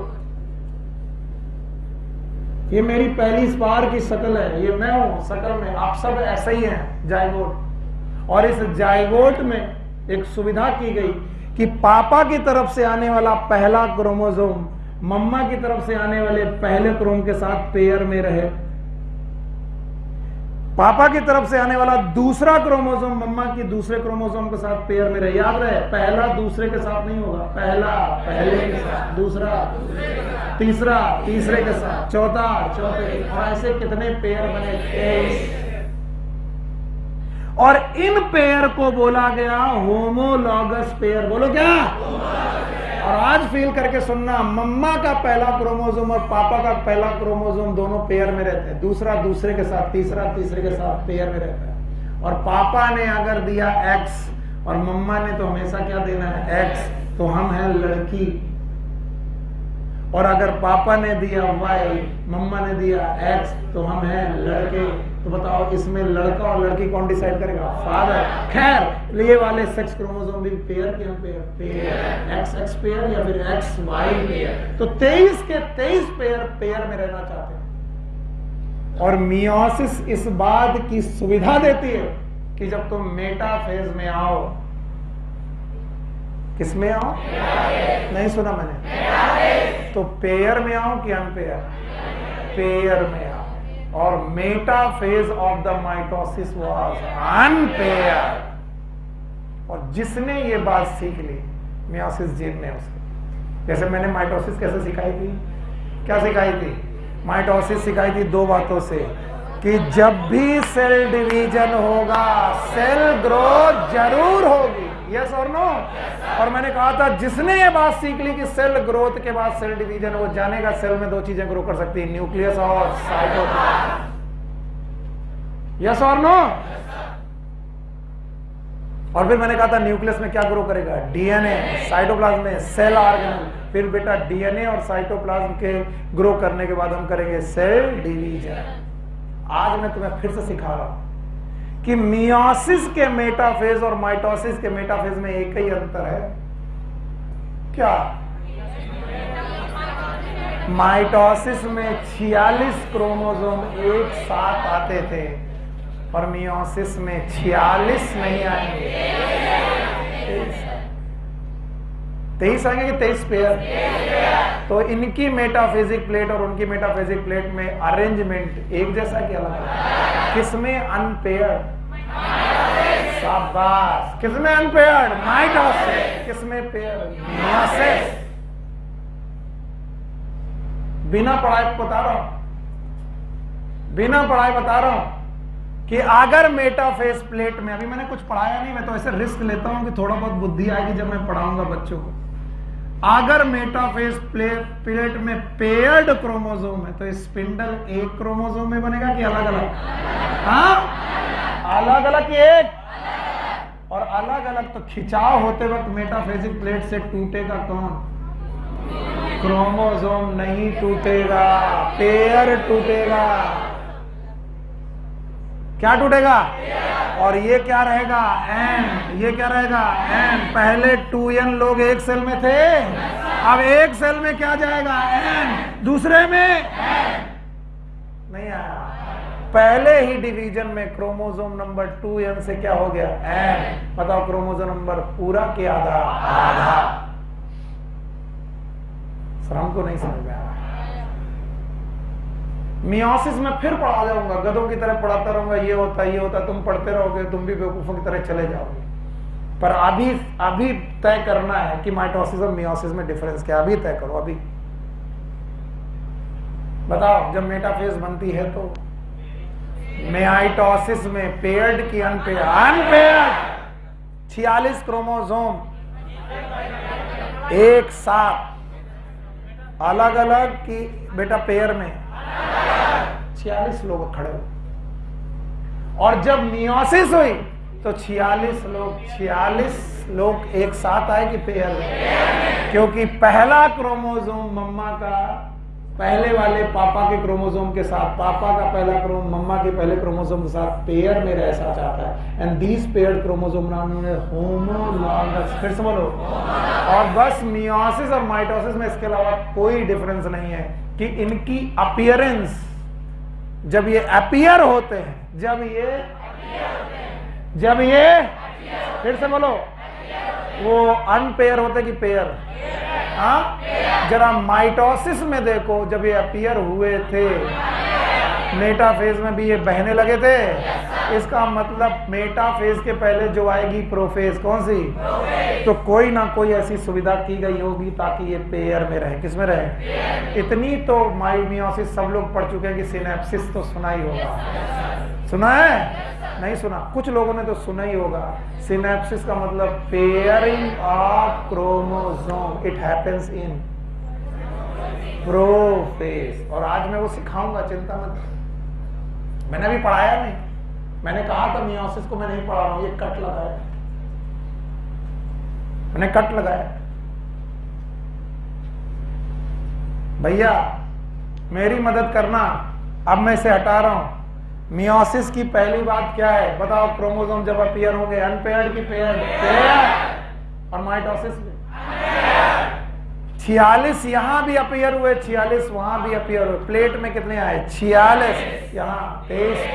पहला वाला पापा का पहले वाले मम्मी के साथ। बताओ क्रोमोसोम पेयर, पहला पहला, दूसरा दूसरा, तीसरा तीसरा, यानी मदर और फादर से जो क्रोमोसोम मिल रहे हैं हमें, वो पेयर्ड है कि unpaired? And this pairing is known as homologous chromosome. और सुनो, भगवान तुम्हारी बुद्धि सही रखे, इनमें भी सेल साइकिल होगी, इनमें भी G1 होगा, इनमें भी S होगा और इनमें भी G2 होगा। भैया इधर देखो, जीवन में क्रोमोसोम मैं पेयर मान के चल रहा हूं क्योंकि इनका अपीयरेंस पेयर में ही होना है। एस में क्रोमोसोम भी पेयर में है, बस आपको मालूम है ये सी और 2C क्या मैं कितनी बार पढ़ा चुका हूं, याद है? G2 में भी यही। अब प्रोफेज में जब क्रोमोसोम आया तो बताओ अलग अलग प्लेट में आया कि बेटा एक प्लेट में पेयर्ड? पेयर्ड आया। अब बताओ जब मेटाफेज में इसमें स्पिंडल बन रहे होंगे तो बताओ एक एक क्रोमोसोम में अलग अलग कि बेटा दोनों क्रोमोसोम में अलग अलग कि पेयर में? पेयर। तो वहां क्या टूटता था? सेंट्रोमियर। यहां क्या टूटेगा? जोड़ा। इसे खींचोगे तो ये अलग, इसे खींचोगे तो ये अलग। इसका मतलब जो N और N था वो कितना था? 2N। नंबर पे ध्यान दें प्लीज, N और N, केवल नंबर पे ध्यान दें। 2N बोलो क्या है? 2N। अब एक एक अलग अलग सेल में चला गया, N और N अलग, N अलग। तो बताओ क्रोमोसोम नंबर? Chromosome number. तो पहला डिवीजन ही, कौन सा डिवीजन? क्रोमोसोम नंबर को डबल करेगा कि हाफ। और जब हाफ हो जाएगा तो 46 से बचेंगे एक सेल में 23। कितने? और दूसरी सेल में 23। और बुद्धि अगर सही है तो मम्मा और पापा के क्रोमोसोम एक साथ हो गए कि अलग अलग? अलग अलग। और अब जब ये दोबारा अपीयर होंगे मेटाफेज में तो पेयर्ड की अनपेयर्ड? अरे यार, पेयर्ड की अनपेयर्ड? अरे पढ़ा नहीं रहा हूं मैं, कोशिश कर रहा हूं शायद आ जाए। तो बताओ मियोसिस फर्स्ट में पेयर अलग हुआ और एक सेल से कितनी बनी? 2 सेल। और दोनों सेल में क्रोमोसोम N और N। और अब जो N और N बना है उस N में पेयर होगा कि अनपेयर? अनपेयर। ये वाला 46 में से 23 किसके थे? मम्मा के। 23 किसके? पापा के। साथ में रहते थे। पहले डिवीजन में मम्मा के क्रोमोसोम अलग, पापा के अलग। अब जो न्यूक्लियस में गए हैं ये पेयर है कि अनपेयर? अब इनकी मजबूरी है कि ये अपीयर होंगे तो पेयर की अनपेयर। और अब अगर अनपेयर्ड अपीयर होंगे तो अब कहां टूटेगा? सेंट्रोमियर। तो मियोसिस में कितने डिवीजन? 2। पहले डिवीजन में पेयर अलग होगा और दूसरे डिवीजन में क्रोमोसोम टूटेगा। यस और नो? दूसरा डिवीजन माइटोसिस जैसा। किसके जैसा? और पहला? तो पहले डिवीजन से 1 से 2 और दूसरे से 2 से 4। तो अमाउंट भी आधा और नंबर भी आधा। नहीं आया? मैंने पढ़ाया कुछ? नहीं पढ़ाया। मैं जानता हूं मैंने नहीं पढ़ा। कुछ लोगों ने तो कहा कि नहीं पढ़ाया, तो हमने पढ़ा भी नहीं। भाड़ में जाओ तुम, है ना? अब जा रहे पढ़ाने, अब ले पढ़ो, ये ले। अब की बार मियोसिस में कट्टम काट नहीं है, मियोसिस में ये है। क्या पढ़ाने जा रहा हूं? Meiosis. Meiosis is the division of गैमीटोजेनेसिस।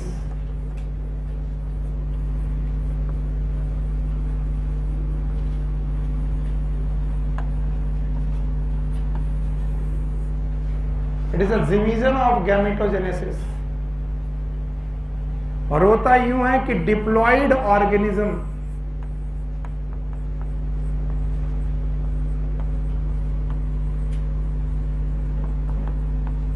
the diploid organism they produce their gamete by meiosis। और जब भी डिप्लॉयड ऑर्गेनिज्म से गैमीट बनता है it is always haploid. Process का नाम है मियोसिस। कितने क्रोमोसोम होंगे वो क्रोमोसोम उतने रहेंगे कि आधे हो जाएंगे? तो याद रखना, meiosis is the division of gametogenesis in which diploid organism after meiosis produce half gamete और haploid gametes. And these haploid gamete, one of them is of male gamete, another one of them of female gamete. They join to form zygote. क्या बनाया? Zygote. And this fusion is known as fertilisation. बोलो क्या नाम है? Fertilisation. और इसी fertilisation से जो जाइगोट बना है ये फिर से क्या बना देगा? Diploid organism. शायद इसको मैंने 3 साइकिल में पढ़ाया। पहला कौन है? हैप्लॉन्टिक, दूसरा कौन? डिप्लॉन्टिक, तीसरा जिसमें से डिप्लॉन्टिक लाइफ साइकिल याद है? मेन ऑर्गेनिज्म हैप्लॉइड के डिप्लॉयड, डिप्लॉयड क्या किया? मियोसिस, क्या बना है? गैमीट, गैमीट कैसे? हैप्लॉइड, फिर से बोलो, दोनों गैमीट फ्यूज हुए, प्रोसेस का नाम फर्टिलाइजेशन, क्या बना? जाइगोट, जाइगोट एन की 2n से क्या बना? एम्ब्रियो, फिर से बोलो, एम्ब्रियो एन की 2n, ऑर्गेनिज्म बना एन की 2n। तो मियोसिस वो सेल डिवीजन है जिसमें हैप्लॉइड गैमीट बनते हैं और इन हैप्लॉइड गैमीट को जोड़ करके किस प्रोसेस के द्वारा? फर्टिलाइजेशन। क्या बनाया जाता है? जाइगोट, और जाइगोट के बाद क्या बनता है? एम्ब्रियो। ये और बात है कि मियोसिस में एक इंटरफेस, कितने? फिर से बोलो, फिर से बोलो, कितने बार जीवन? बेटे इतना काहे दुखी? नहीं समझ में आ रहा? हम ही गड़बड़ कर रहे हैं। अच्छा इसे बाय करें? नहीं पढ़ेंगे, बट इतना गंदा गंदा पढ़ाते हैं, फिर कहते हैं माइटोमियोसिस पढ़ा नहीं रहे, फिर पढ़ा देते हैं, फिर कहते हैं तुमने पढ़ा कि नहीं पढ़ा? हाँ, नहीं पढ़ाएंगे तो हम तुम्हारे दिमाग को थोड़ी सी शांति देना चाहते हैं, थोड़ा सा रिलैक्स देना चाहते हैं ताकि तुम इस मियोसिस के बड़े तूफान को झेल सको। पानी पिला लो भैया, पी लो आके, आओ। तुम ये बताओ, दूसरे का पानी काय मांगते हुए? लग्गर हो बिल्कुल। What is the lagger? Do you know about the lagger? I am sorry, आपके लिए नहीं है, मैं दूसरों के लिए बोल रहा हूँ। हमारे घर में एक लग्गर कुकुर था। What is that mean? एक रोटी डालो, खा के निकल जाता, फिर खड़ा रहता है। अरे बेवकूफ, सटीक है, एकदम ऐसा है, बिल्कुल। माई डियर स्टूडेंट, मेरे भाइयों, मेरी बहनों, मैं आपके समक्ष एक गीत प्रस्तुत करने जा रहा हूं। इसमें जो त्रुटियां हों कृपया क्षमा करें। रिलैक्स, रिलैक्स, एक डीप ब्रेथ इनसाइड लो। अब छोड़ो। अरे कुकर हो गया कि जो लोग कर रहे हैं वही काम करें जो अपने घर में कर सकते हैं। घर में ऐसे बदतमीजी कर सकते हैं? नहीं, ये तो घर नहीं है सर। हम तुम्हारे पापा, जस्ट लाइक पापा, चलेगा? चाचा, दादा, बाबा, पर बाबा। ओके, कल मैंने आपको पढ़ाया था कि whenever there is a cell cycle, जब भी कभी भी सेल साइकिल होगी भाइयों बहनों, उस सेल साइकिल में सेल ग्रोथ जरूर होगी। मेरे बच्चे शांत रहो। सेल ग्रोथ के साथ साथ सेल डिवीजन जरूर होगा, होना भी चाहिए। वो बोलना हम सुन रहे। तो बोल रहे सेल साइकिल में 2 प्रोसेस होने भी चाहिए। एक सेल ग्रोथ, दूसरा। अब सेल डिवीजन का इस बार नाम मियोसिस है, उस बार था माइटोसिस। तो सब ठीक है, मियोसिस है, मान लिया कि सेल डिवीजन मियोसिस है। ये मान लिया कि पहले भी सेल डिवीजन में 2 ही बात थे, तो इसमें भी वही 2 बात होंगे। पहला पॉइंट कैरियोकाइनेसिस, फिर से बोलो, कैरियोकाइनेसिस, और दूसरा साइटोकाइनेसिस। मैं बहुत कोशिश में हूं कि तुम्हें पहली बार में समझ में आ जाए। मैंने फिर से बोला, अगर कोई सेल साइकिल चालू रखेगा तो उसमें 2 बातें होंगी। One is cell growth, cell division, बस इस बार सेल डिवीजन का नाम वही है कि बदल गया, इस बार का नाम मियोसिस। और हमें मालूम है सेल डिवीजन में 2 फेज होती है, नंबर 1, दूसरा कौन, साइटोकाइनेसिस। कैरियोकाइनेसिस में कितनी phase, number 1 prophase, metaphase, anaphase, telophase. ये हम लोगों ने पढ़े हैं बेटा। जिंदगी अपनी बर्बाद कर रहे हो, मेरी नहीं, इसलिए यहां ध्यान दो। हम तो हंसा के पढ़ा के निकल जाएंगे, पैसा भी जमा हो चुका है, वो मौज ले रहा मेरी। बताओ, पहली फेज प्रोफेज, फिर मेटाफेज, फिर एनाफेज, फिर टीलोफेज, 4 फेज है। लेकिन ये काम करने के लिए भाई साहब आपको किससे गुजरना पड़ेगा? और हमको पढ़ाया गया कि सेल ग्रोथ में 2 ग्रोथ है, एक तो साइटोप्लाज्म, किसका बेटा, और दूसरा डीएनए। बोलो क्या, क्या डीएनए डबल होगा और साइटोप्लाज्म भी डबल होगा। और हमको बताया गया कि सेल ग्रोथ का नाम इंटरफेज है। क्या नाम है? और हमको ये भी बताया गया कि इंटरफेज में कितनी फेज, 3, नंबर 1 G1 S। तो सर ये तो तुम पहले भी पढ़ा चुके हो माइटोसिस में। यस, मैं पहले भी पढ़ा चुका हूं। जो सेल भी मियोसिस जाएगी उस सेल को भी ये 3 अवस्थाएं गुजारनी पड़ेगी। पहले तो फिर बताओ, एस में उसने अपने डीएनए का क्या किया होगा, डुप्लीकेशन डीएनए का। बट अंतर ये है कि ये एक बार इंटरफेज में जाएगी और 2 बार कैरियोकाइनेसिस और साइटोकाइनेसिस।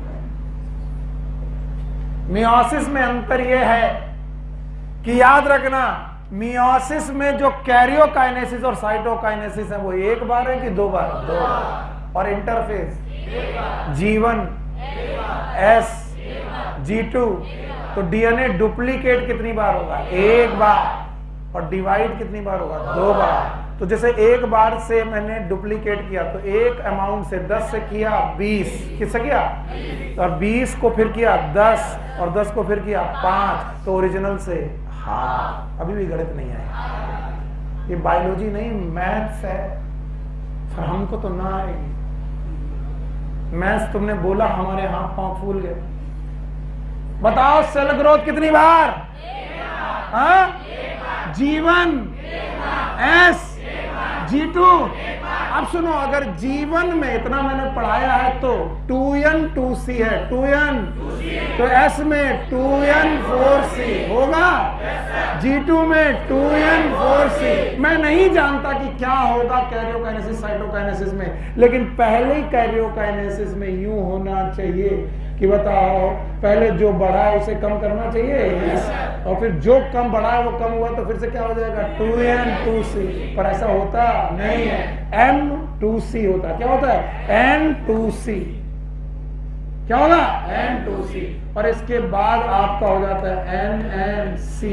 इसका मतलब जो तुमने कमाया है उसे 2 बार गमाया, 1 बार कमाया, 2 बार गमाया। 10 से क्या किया, 20, 20 को फिर क्या किया, 10 और 10 को 5। बताओ कैरियोकाइनेसिस कितनी बार, 2 बार। साइटोकाइनेसिस भी कितनी बार, 2 बार। तो बताओ एक सेल से पहले डिवीजन में कितनी सेल, 2, और 2 से 4, इस 2 से फिर से 2 और इस 2 से फिर से 2, तो टोटल कितनी सेल, 4। ये वाली सेल का नाम मदर सेल और ये चारों का नाम डॉटर सेल। बोलो, तो बताओ अगर ये है 2N तो यहाँ पर N, यहाँ पर N। बताओ मियोसिस क्रोमोसोम के नंबर को हाफ कर देता है, नो सर। इसीलिए बोलते हैं मियोसिस के एक डिवीजन की 2। पहली मियोसिस का नाम है मियोसिस फर्स्ट, फिर से बोलो, और दूसरे का नाम है मियोसिस सेकेंड, फिर से बोलो, मियोसिस सेकेंड। और मियोसिस फर्स्ट की पहली कैरियोकाइनेसिस में बोलो, prophase first, metaphase first, anaphase first, telophase first. Meiosis second में prophase second, metaphase second, anaphase second, telophase second. लेकिन अगर सेल डिवीजन में आई है तो क्या पार करके आई हो, और सेल ग्रोथ पार करके आई है तो G1 S नहीं आया,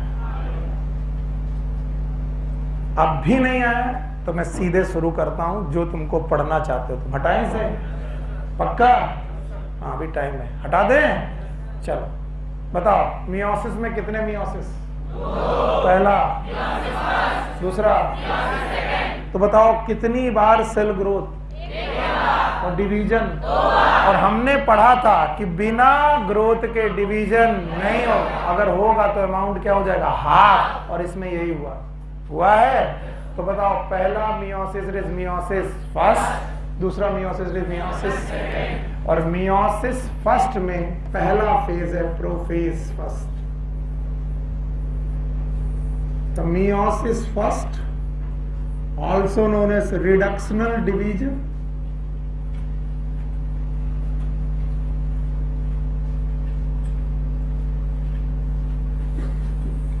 ईश्वर तुम्हें सद्बुद्धि दे ताकि तुम ये चैप्टर को कैरी कर पाओ। चलो बोलो, ये कौन, ये कौन, ये कौन? और पहली बार कोशिका कहां जा रही है? प्रोफेज। तो ये प्रोफेज फर्स्ट है।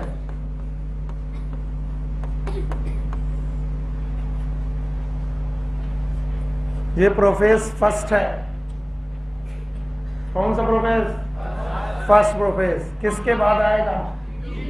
और ये वाली फेज यहां तक कौन सी फेज है? इंटरफेज। हाँ, क्या क्रोमोसोम की सिचुएशन समझ पाओगे?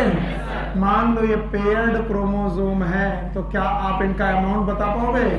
ये बोलो, ये वाला C, ये वाला बताओ कितना? 2N 2C। बताओ यहाँ पर 4C, यहाँ पर, और 2N 4C के साथ क्या आया? Prophase. Prophase first is the longest phase of the meiosis.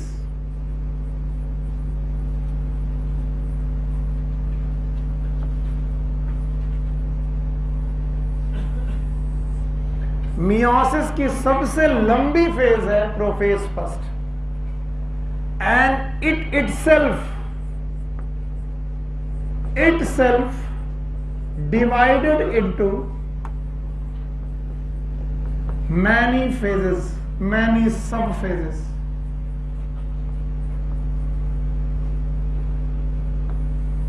Prophase खुद में बेटा 4-5 सब फेजेस में टूटी हुई है।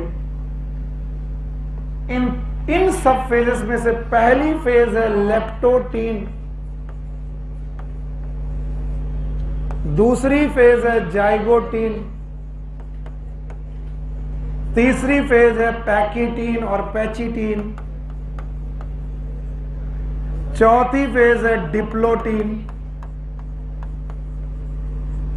और पांचवी फेज है डायाकाइनेसिस। और मेरा सारी बार मेरे विकेट यहीं पर गिर जाते थे। मैं जितनी साल मियोसिस पढ़ा मैं यहीं पर हार जाता कि अचानक जो प्रोफेज था, मेटाफेज था, एनाफेज था, टीलोफेज को छोड़कर टीचर ये सब क्या पढ़ाने लगा। मैं ध्यान ही नहीं देता था कि ये सब क्या है, प्रोफेज। और अब भी मैं कह रहा हूं कि बेटा मियोसिस में प्रोफेज, मेटाफेज, एनाफेज, टीलोफेज, इसके बाद फिर से बोलो, और ये एक बार होगा कि 2 बार? प्रोफेज फर्स्ट के बाद, मेटाफेज फर्स्ट के बाद, एनाफेज फर्स्ट के बाद, टीलोफेज फर्स्ट के बाद, साइटोकाइनेसिस फर्स्ट, और फिर वो जीवन में नहीं जाएगी। फिर से क्या चलेगी? Prophase second, metaphase second, anaphase second, telophase second, cytokinesis second, and then वो कहां इंटर करेगी? जीवन। 10 मिनट लगा लो इसे समझने के, 10 मिनट लगा के समझो। जो नई कोशिका होगी, द न्यू सेल, जो 2N सेल होगी, ध्यान से सुनो, वो पहले किस में जाएगी? चिल्ला लो मेरे साथ, पहले किस में जाएगी? फिर अमाउंट डबल कर देगी, नंबर सेम रखेगी, फिर G2 number same, amount double, फिर क्या है? आप देखना, प्रोफेज एक बार आएगा कि 2 बार? पहला प्रोफेज, उसके बाद मेटाफेज, उसके बाद एनाफेज, फिर टीलोफेज, फिर साइटोकाइनेस। कायदे से आपको कहां जाना चाहिए? जीवन। लेकिन आप रुकते हो और फिर से चालू करते हो। तो बताओ कितनी बार इंटरफेस? एक बार। और कितनी बार सेल डिवीजन? 2 बार। कितनी बार कैरियोकाइनेसिस? 2 बार। कितनी बार साइटोकाइनेसिस? 2 बार। कितनी बार प्रोफेज? 2 बार। हाँ? कितनी बार? 2 बार। एनाफेज? 2 बार। टीलोफेज? 2 बार। साइटोकाइनेसिस? 2 बार। और अब की बार जो मैं पहला प्रोफेज पढ़ा रहा हूँ वो मियोसिस फर्स्ट का कि सेकंड का? और मियोसिस फर्स्ट का कौन सा फेज? इसका मतलब ये प्रोफेज फर्स्ट में भी बहुत सारी स्टेजेस हैं। यानी prophase first itself divided into 1 2 3 4 5। यानी प्रोफेज फर्स्ट में पहली phase leptotene, zygotene, pachytene, plotene. यानी जब तुम डायकाइनेसिस से निकलोगे तो किसमें कूदोगे? This is the feeling. यही मुझे समझ में नहीं आता। इससे कूदूंगा तो सीधे जीवन में जाना चाहिए। It is a part of. बोलो LJPDD। What is L? Leptotene. फिर और एक चीज मैं पूछूं तो तुम जवाब दे दोगे। बताओ मेटाफेज कैसे पता चलता था? मैं हार गया कसम से। मेटाफेज कैसे पता चलता था? Complete disappearance of. पक्का? और उसके पहले क्या चल रहा? प्रोफेज। तो न्यूक्लियर मेम्ब्रेन डिसअपीयर हो रही होगी, ER डिसअपीयर हो रहे होंगे और क्रोमोसोम का कंडेंसेशन चल रहा होगा, क्रोमोसोम अपीयर हो रहे होंगे। और इसी को पढ़ाया था कि जब अपीयर हो रहे होंगे तो अकेले की पेयर। हाँ? माइटोसिस और मियोसिस में डिफरेंस है अपीयरेंस का। किसका? तो क्रोमोसोम जो अपीयर हो रहे होंगे अकेले की पेयर। पेयर का मतलब जाइगस। बोलो क्या? तो प्रोफेज ये इंश्योर करता है कि जो क्रोमोसोम अपीयर हो रहे हैं वो कैसा हो? पेयर में। फेज का नाम जाइगोटीन है, रख दिया गया। जाइगोटीन का मतलब है कि प्रोफेज बिल्कुल माइटोसिस जैसा है। न्यूक्लियर मेम्ब्रेन, मजा नहीं आया। न्यूक्लियर मेम्ब्रेन डिसअपीयर हो रही होगी। ER Golgi body, nucleolus disappear हो रहा होगा। बताओ क्रोमेटिन होगा कि कंडेंसेशन? क्रोमोसोम बन रहे होंगे 46 क्रोमोसोम। 46 होंगे कि 23 पेयर? बताओ वो किसमें इंश्योर होगा? जाइगोटीन। और ये किसका है? प्रोफेज। इसलिए मेहनत पड़ती है कि तुम्हारे दिमाग में कॉन्सेप्ट घुसाने पड़ रहे। क्रोमोसोम आ रहे हैं लेकिन बेटा पेयर में आ रहे हैं। इसीलिए बोलते हैं लेप्टोटीन, जाइगोटीन, पैकिटीन, डिप्लोटीन, डायकाइनेसिस। और इनकी फीलिंग नहीं आती। लेप्टस मतलब थ्रेड।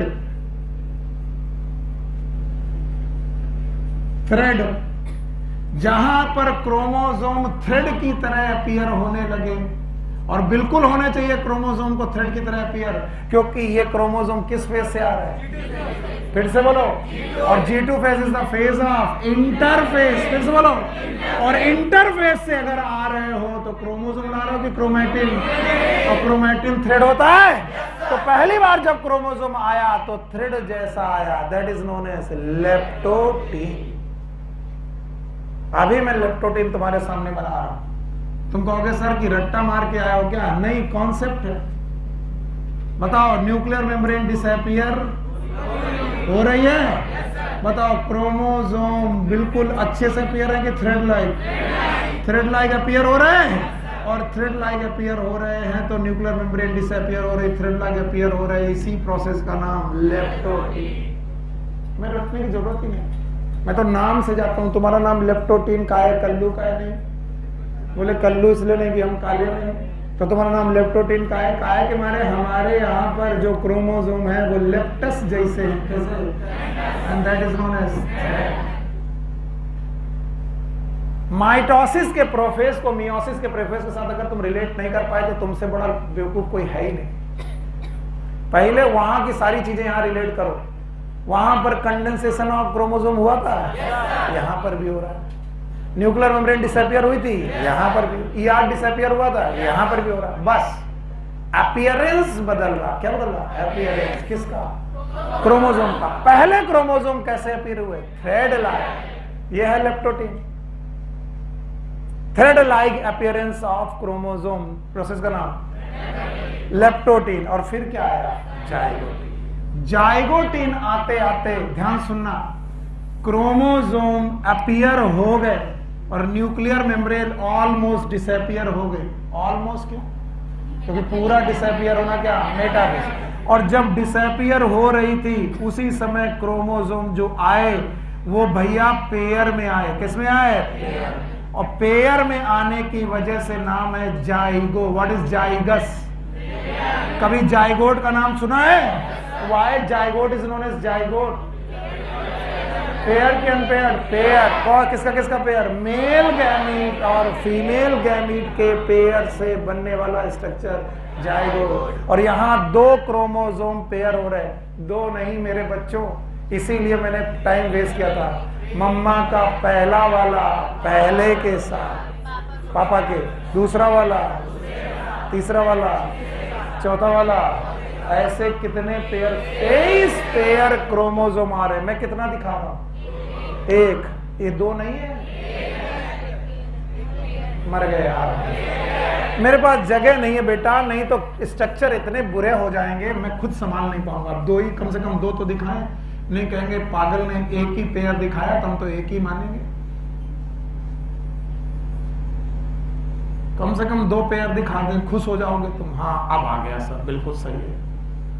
और ऐसे 2 पेयर हैं कि 23 पेयर क्रोमोसोम अरेंज हो रहे हैं। और पहला वाला क्रोमोसोम पहले के साथ, दूसरा वाला दूसरे के साथ, तीसरा वाला। And these pair of home chromosome are known as homologous chromosome. ध्यान सुनना, क्या नाम है? Homologous chromosome pairing.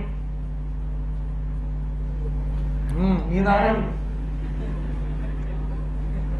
बदतमीजी मत करो और ना तो ऐसा मजाक करो, बहुत मुश्किल है यहां पर समझना। वैसे ही मेरा दिमाग खराब है। बताओ क्रोमोसोम अनपेयर्ड की पेयर्ड? पेयर्ड। और होमोलॉगस क्रोमोसोम, और कितने होमोलॉगस पेयर? 23। पहला पहले के साथ, दूसरा दूसरे के साथ। और यही पहला पहले के साथ क्यों? क्योंकि एक पापा से आया, एक मम्मा से। 23 पापा से, 23 मम्मा से। और टोटल कितने पेयर? 46। और 46 पेयर क्रोमोसोम, 23 पेयर क्रोमोसोम आ रहे हैं। और इन दोनों पेयर ऑफ क्रोमोसोम ने मिलकर बनाया है डायड। बोलो क्या बनाया? What is dyad? एक मिनट, आपकी बुक में टेट्राड लिखा। क्या लिखा? टेट्राड।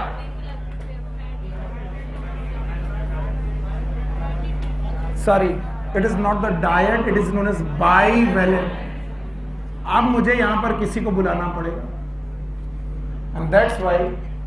यस, चिते ऊपर आओ। और कोई मजाक नहीं करेगा प्लीज।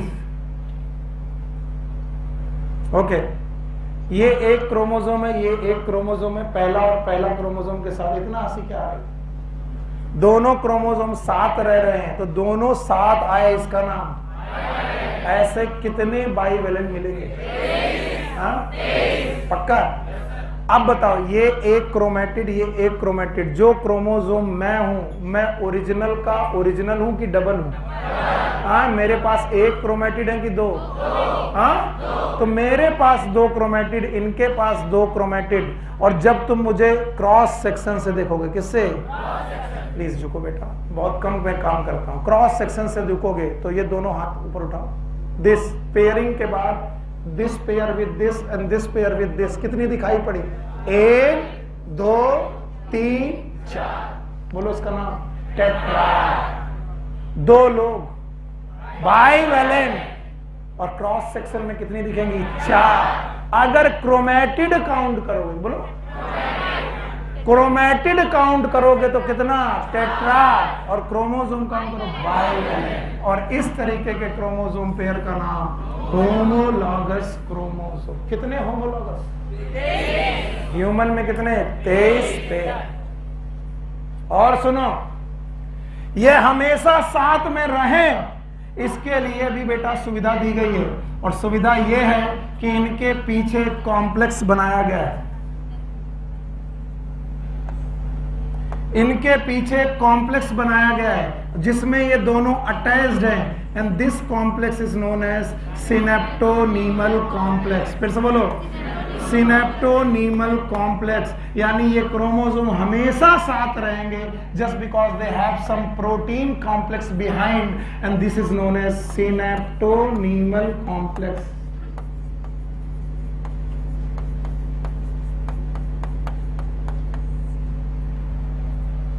तो ऐसे कितने सिनेप्टोनीमल कॉम्प्लेक्स? 23।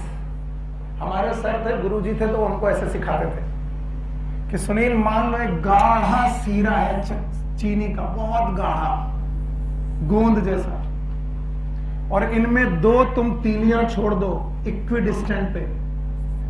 इस गोंद में 2 तीलियां इक्विडिस्टेंट पे छोड़ दो, बताओ इनकी टेंडेंसी साथ रहने को कि अलग? साथ। क्यों? क्योंकि ये गोंद में चिपकी हुई है। वो गोंद क्या है? 2 chromosome side by side pair बनाकर हमेशा रहेंगे क्योंकि उन्हें पीछे से चिपकाया गया बाई सिनेप्टोनीमल कॉम्प्लेक्स। और ये कॉम्प्लेक्स हार्ड है कि semi fluid? Semi fluid, and it is known as protein complex. कौन सा कॉम्प्लेक्स? प्रोटीन, और इसका नाम है सिनेप्टोनीमल कॉम्प्लेक्स। बोलो पहला। पता नहीं सर। लेप्टोटीन। दूसरा, क्या अंतर है लेप्टोटीन और जाइगोटीन में? यहां पर जो क्रोमोसोम अपीयर हुए हैं वो अपीयर हुए कि नहीं हुए? थ्रेड जैसे हैं। 5 मिनट और तो मैं छोड़ दूंगा, पर इधर ध्यान दो।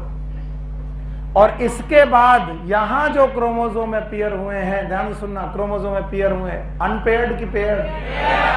पेयर। और पेयर में बने रहे, इसके पीछे इनके एक कॉम्प्लेक्स है, नाम बताओ? सिनेप्टोनीमल कॉम्प्लेक्स। और ये पेयर में क्यों आए हैं? सुनो, क्योंकि मम्मा और पापा का क्रोमोसोम आपस में होमोलॉगस है, और इन होमोलॉगस क्रोमोसोम की ये क्रोमेटिड और ये क्रोमेटिड है सिस्टर। बोलो क्या? सिस्टर। ये वाली सिस्टर, ये एक दूसरे की, ये एक दूसरे की, ये एक दूसरे की, और ये एक दूसरे की, और ये दोनों इन नॉन सिस्टर क्रोमेटिड में होगा रिकॉम्बिनेशन। बोलो क्या? And that is known as pachytene. चलो, मेरी किस्मत है ना, सुनो तुम। अब इधर देखो, अब मैं 2 के बजाय 1 ही बनाऊंगा क्रोमोसोम। सिनेप्टोनीमल कॉम्प्लेक्स में पड़े पड़े ये जो होमोलॉगस क्रोमोसोम है, ये अपनी नॉन सिस्टर क्रोमेटिड में को आपस में जोड़ते हैं, और इन दोनों का जोड़ना यहां पर एक नोड्यूल बनता है। It is known as recombination nodule. फिर से बोलो, it is known as recombination nodule.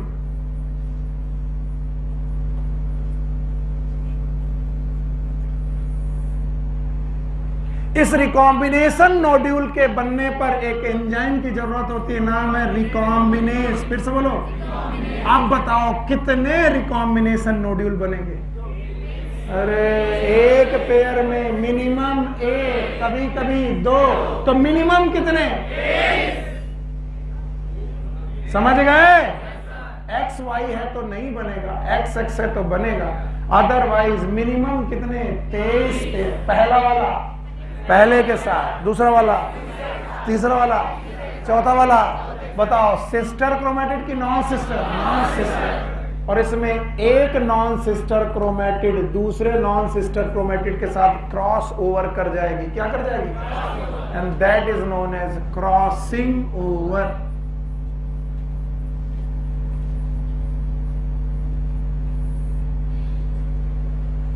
Minimum कितनी क्रॉसिंग ओवर बन सकती है? इधर देखो बेटा, 23। 23 से ज्यादा भी हो सकता है। अगर ये दोनों इधर भी बन जाए तो एक पेयर में 2 क्रॉसिंग ओवर भी बन सकती, 3 भी बन सकती। मिनिमम कितनी? मैं मैक्सिमम की बात नहीं कर रहा हूं। मान लो ये भी क्रॉस ओवर हो जाए तो एक पेयर में 2 cross over. You got my point? तो मिनिमम कितने? 23। और जहां पर क्रॉस ओवर होंगे वहां एक नोड्यूल बनेगा। नाम बताओ। Recombination nodule. और इस रिकॉम्बिनेशन नोड्यूल को बनाने के लिए एंजाइम का नाम रिकॉम्बिनेस। बोलो। और पीछे की तरफ भूलना मत, सिनेप्टोनीमल कॉम्प्लेक्स जिंदाबाद है। वो ना होता तो बताओ ये हो पाता कि नहीं होता? मजाक में मत लेना। पहला फेज, दूसरा, तीसरा। अब कोई ये ना बता पाए कि क्रॉसिंग ओवर कहां से चालू हुई तो वो बेवकूफ है। रिकॉम्बिनेशन कहां बना? बेटा यही देखो, रिकॉम्बिनेशन नाम का स्ट्रक्चर चालू भले हुआ हो कहां? जायगोटिन, लेकिन बना कहां? क्योंकि रिकॉम्बिनेज नाम का एंजाइम कहां यूज हुआ? पैकेटिंग। तो जब तक रिकॉम्बिनेज नाम का एंजाइम यूज नहीं होगा रिकॉम्बिनेशन नोड्यूल नहीं बने। और रिकॉम्बिनेशन नोड्यूल नहीं बना तो बता रहा हूं मैं, इनमें क्या नहीं होगी? क्रॉसिंग। और सबसे बड़ी आफत है what is crossing over? Crossing over is the exchange of genetic material. हाँ, पहले बोल दिया था, लिखा है, देख लो। रट्टाफिकेशन इसी को बोलते हैं। एक मम्मी का एक पापा का बोता, दूसरा मम्मी का दूसरा पापा का, तीसरा मम्मी का तीसरा पापा का। और होमोलॉगस क्रोमोसोम की ये वाली सिस्टर, ये वाली सिस्टर, ये वाली सिस्टर, ये वाली सिस्टर, लेकिन ये दोनों आपस में। और यही रट्टा मारते हो। The crossing over happen between the non sister chromatid of homologous chromosome. रट्टा मार के बैठे हो ना, इसीलिए आफत है। हम कहते कितने होमोलॉगस क्रोमोसोम? वो मुंह नहीं आता, वो नहीं आता। 23। वही क्यों 23 है? उसका कारण मैंने पहला आकर के पढ़ाया। क्योंकि हमें 23 किससे मिले? पापा से। 23 मिले मामा। और 23 पापा के 23 मम्मा के, पहला वाला पापा का पहला वाला मम्मा का genetic content same. Genetic content same. दूसरा वाला मम्मी का दूसरे वाले पापा का जेनेटिक कंटेंट सेम। मरोगे तुम सब। अभी जब लिंकेज और क्रॉसिंग ओवर पढ़ाऊंगा तो बुद्धि हवा हो जाएगी जेनेटिक्स में। और फिर मैं इतना उड़ैया करूंगा कि मियोसिस में काय नहीं समझा।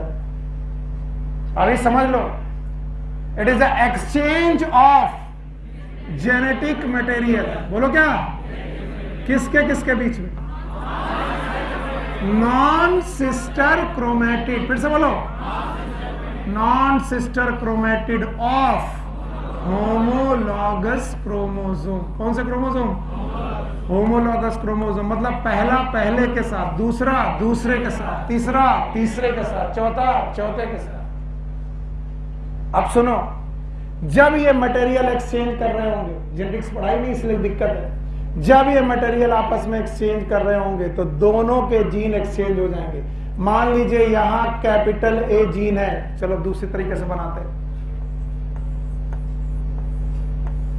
मान लीजिए यहां कैपिटल ए जीन है और यहां पर भाइयों स्मॉल ए जीन है, यहां कैपिटल बी जीन है और यहां स्मॉल बी जीन है। तो एक्सचेंज होने के बाद कैपिटल ए के साथ क्या आ जाएगी? Small B. पहले कैपिटल ए कैपिटल बी साथ में थे, एक ही जगह थे। अब कैपिटल ए के साथ आ गया ये वाला बंदा, ये कौन था? Small B. और बताओ स्मॉल ए के साथ क्या आ गया? Capital B. तो it is a exchange of genetic material. कब होगा? Crossing over. तो बताओ कैपिटल ए कैपिटल बी साथ रहते थे, स्मॉल ए स्मॉल बी साथ रहते थे। कुछ लोग बोले ये नहीं समझ में आ रहा, क्या पढ़ा रहा। अगेन देखो, थोड़ा सा रिलैक्स करोगे दिमाग को सब कुछ आएगा। एक क्रोमोसोम में कैपिटल ए कैपिटल बी था, ये जीन के नाम है। दूसरे क्रोमोसोम में स्मॉल ए स्मॉल बी था। बताइए ये दोनों क्रोमेटिड सिस्टर की नॉन सिस्टर? अब ये क्रॉस ओवर करने गई, क्रॉस ओवर करने गई। जैसे क्रॉस ओवर करने गई कैपिटल ए कैपिटल बी साथ रहते थे लेकिन यहां से कट गए, और यहां पर कैपिटल स्मॉल बी साथ रहते थे, यहां कट गए। बताओ कैपिटल ए के साथ क्या आ गया? स्मॉल, और स्मॉल ए के साथ कैपिटल नहीं आया। एक बार और दूसरे कलर के साथ। मैं जानता हूं आ गया कहने में तुम्हारे मुंह से कुछ नहीं जाता, तुम बोल ही दोगे आ गया, और जब हम क्वेश्चन पूछेंगे तो कहोगे नहीं सर वो नहीं आया था, मैं बता नहीं पाया सर, शर्म आ गई, और आप सर डांट देते सर। ये बताओ कौन सी जी? ये वाली, इसके सामने, ये इसके सामने हो गया। बताओ इस सिस्टर क्रोमेटिड में, इस वाली क्रोमेटिड में कौन साथ रह रहा? कैपिटल ए के साथ स्मॉल ए के साथ, यानी कैपिटल ए कैपिटल बी साथ रह के अलग अलग साथ, और स्मॉल ए स्मॉल बी साथ साथ हैं। अब ध्यान से देखो, जैसे ही ये हुआ बेटा, जैसे ही ये हुआ, मैं भी पागल हूं। यस सर, सही है बेटा, कह लो बेटा, किसी ना किसी दिन तुम मुझे याद करोगे जब क्रॉसिंग ओवर नहीं समझ में आएगा। बताओ ये कैपिटल ए था, और ये और ये और ये था। अब देखना क्रॉसिंग ओवर हो चुकी, मतलब एक्सचेंज हो चुका। यहां से कट करो, और जब यहां से कट करोगे तो नया क्रोमेटिड क्या बनेगा? कैपिटल ए के साथ और स्मॉल ए के साथ। पक्का? इन्होंने क्या किया? जेनेटिक मटेरियल को एक्सचेंज। क्या नए रिकॉम्बिनेशन बने? पहले कैपिटल ए कैपिटल बी साथ रहते थे, आज कैपिटल ए के साथ स्मॉल ए। और ये किसकी दया है? क्रॉसिंग ओवर ना होती तो रिकॉम्बिनेशन नहीं आएगा। सर प्लीज जाने दो, नहीं जाने दे। हाँ पहला बोलो, पहला बोलो। लेप्टोटीन, फिर पैकेटिंग। अब सब कुछ हो गया तब जा रहे हो। अब सुनो कौन सा आई? एक मिनट रुक जा भाई, वहीं खड़े रहो। जैसे ही डिप्लोटीन आई भाई साहब, वैसे पीछे का सिनेप्टोनीमल कॉम्प्लेक्स पतला हो गया। क्या हो गया? अब नहीं समझ पा रहे। जो सीरा गाढ़ा था, गोंद गाढ़ा था, वो गाढ़ा रहा कि पतला? पानी जैसा हो गया। और जैसे ही पानी जैसा हो गया तो उस पानी के बहने के साथ, सिनेप्टोनीमल कॉम्प्लेक्स के डिसोल्यूशन के साथ, क्रोमोसोम भी बहने लगे। और जैसे बेटा बहने लगे, वैसे ही बेटा ये अलग होने की कोशिश कर रहे थे, लेकिन बेचारे फंसे हुए हैं। कहां पर? नहीं आया ना? मरोगे तुम सब। चलो बोलो, चिल्लाओ। पहला बोलो, मार के सही करो।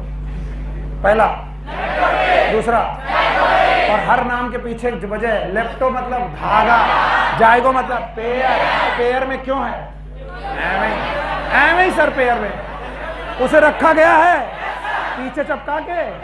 कौन सा कॉम्प्लेक्स? बस थैंक यू वेरी मच, बस इतनी एनर्जी चाहिए थी। अब बताओ, ये जो चपका कर रखे गए थे, इनसे कहा गया अपनी नॉन सिस्टर क्रोमेटिड लो, और क्या करो? क्रॉसिंग ओवर हो गई। जब क्रॉसिंग ओवर हो गई तो बोले पेयर बनाने का जो फायदा था वो पूरा हो गया, आओ अलग हो। और जैसे अलग हो तो चपके किससे थे? सिनेप्टोनीमल। तो डिसोल्यूशन ऑफ सिनेप्टोनीमल कॉम्प्लेक्स हुआ, और जैसे डिसोल्यूशन ऑफ सिनेप्टोनीमल कॉम्प्लेक्स हुआ, प्रोटीन कॉम्प्लेक्स बचा के डिसॉल्व हो गया, और पानी की तरह प्रोटीन कॉम्प्लेक्स डिसॉल्व हुआ। तो क्रोमोसोम ने कहा अब अलग होते हैं, लेकिन चोरी पकड़ी गई। अलग तो हो गए, लेकिन एक जगह पकड़ लिए गए, और जिस जगह पकड़ लिए गए वहां पर क्या हुआ था? Crossing over. और वहां अभी भी जुड़े हो, और वहां पर एक्स शेप एक स्ट्रक्चर बना जिसका नाम है क्याज़मेटा। बोलो क्या नाम है? ये क्याज़मेटा अपीयर हुआ किस फेज में? डिप्लोटीन। और क्रॉसिंग ओवर कहां हुई? पैकेटिंग। और जब पकड़े गए तो बोला गया अब इसे छुड़ाना भी है। छुड़ाना है तो कैसे छुड़ाएंगे? मफलर दो, लाओ। See my hand, It is a one homologous chromosome, it is another homologous chromosome, it is a non-sister chromatid with this respect. Please मान लीजिए ये अलग क्रोमोसोम, ये अलग क्रोमोसोम। इस पॉइंट पर आकर के दोनों जुड़े और इस पॉइंट पर दोनों को जोड़ा है इस स्ट्रक्चर ने। नाम बताओ, क्याज्मा। फिर से बोलो। जैसे ही डिसोल्यूशन ऑफ द सिनेप्टोनीमल कॉम्प्लेक्स हुआ, सब लोग अलग हुए लेकिन ये फंसे रह गए। इसका नाम क्याज्मा। बताओ क्याज्मा कब मिला? और जब सब कुछ बह गया, क्रोमोसोम को अब कोई नहीं रोक पा रहा, केवल कौन? और क्याज्मा हट जाए तो क्या ये अलग हो जाएंगे? तो फिर क्याज्मा से कहा गया कि तुम टर्मिनलाइज हो। क्या हो?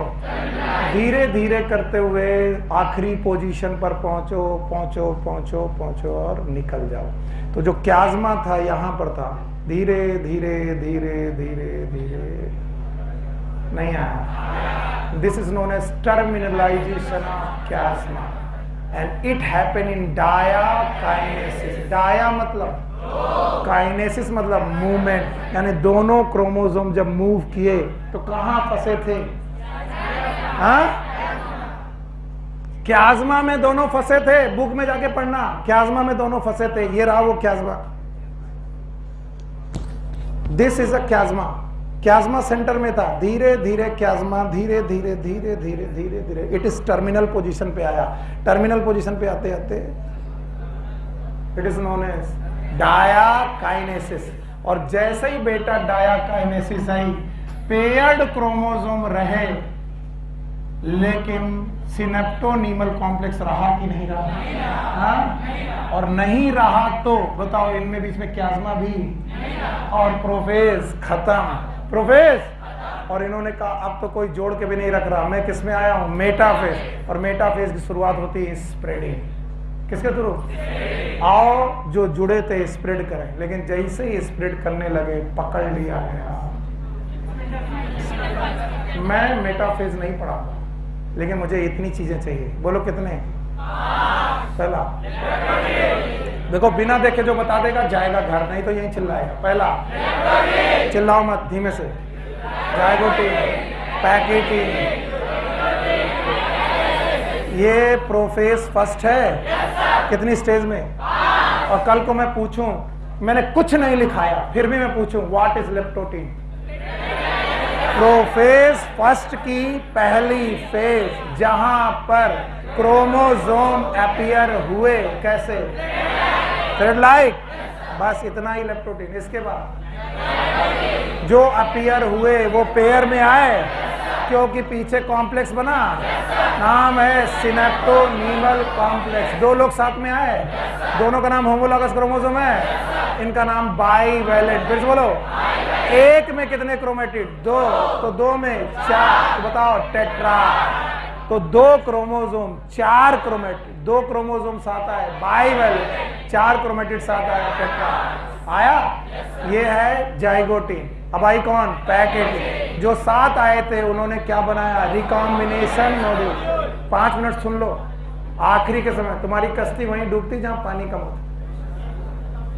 आखिरी के पूरा 2 घंटा निकाल दिया, 5 मिनट नहीं सुनना जा रहा।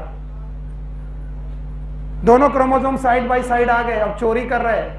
इसने इसकी क्रोमेटिड से कहा आओ मिले। बताओ प्रोसेस का नाम रिकॉम्बिनेशन नोड्यूल। यस और नो? रिकॉम्बिनेशन नोड्यूल को बनाने वाला एंजाइम रिकॉम्बिनेज बन गया।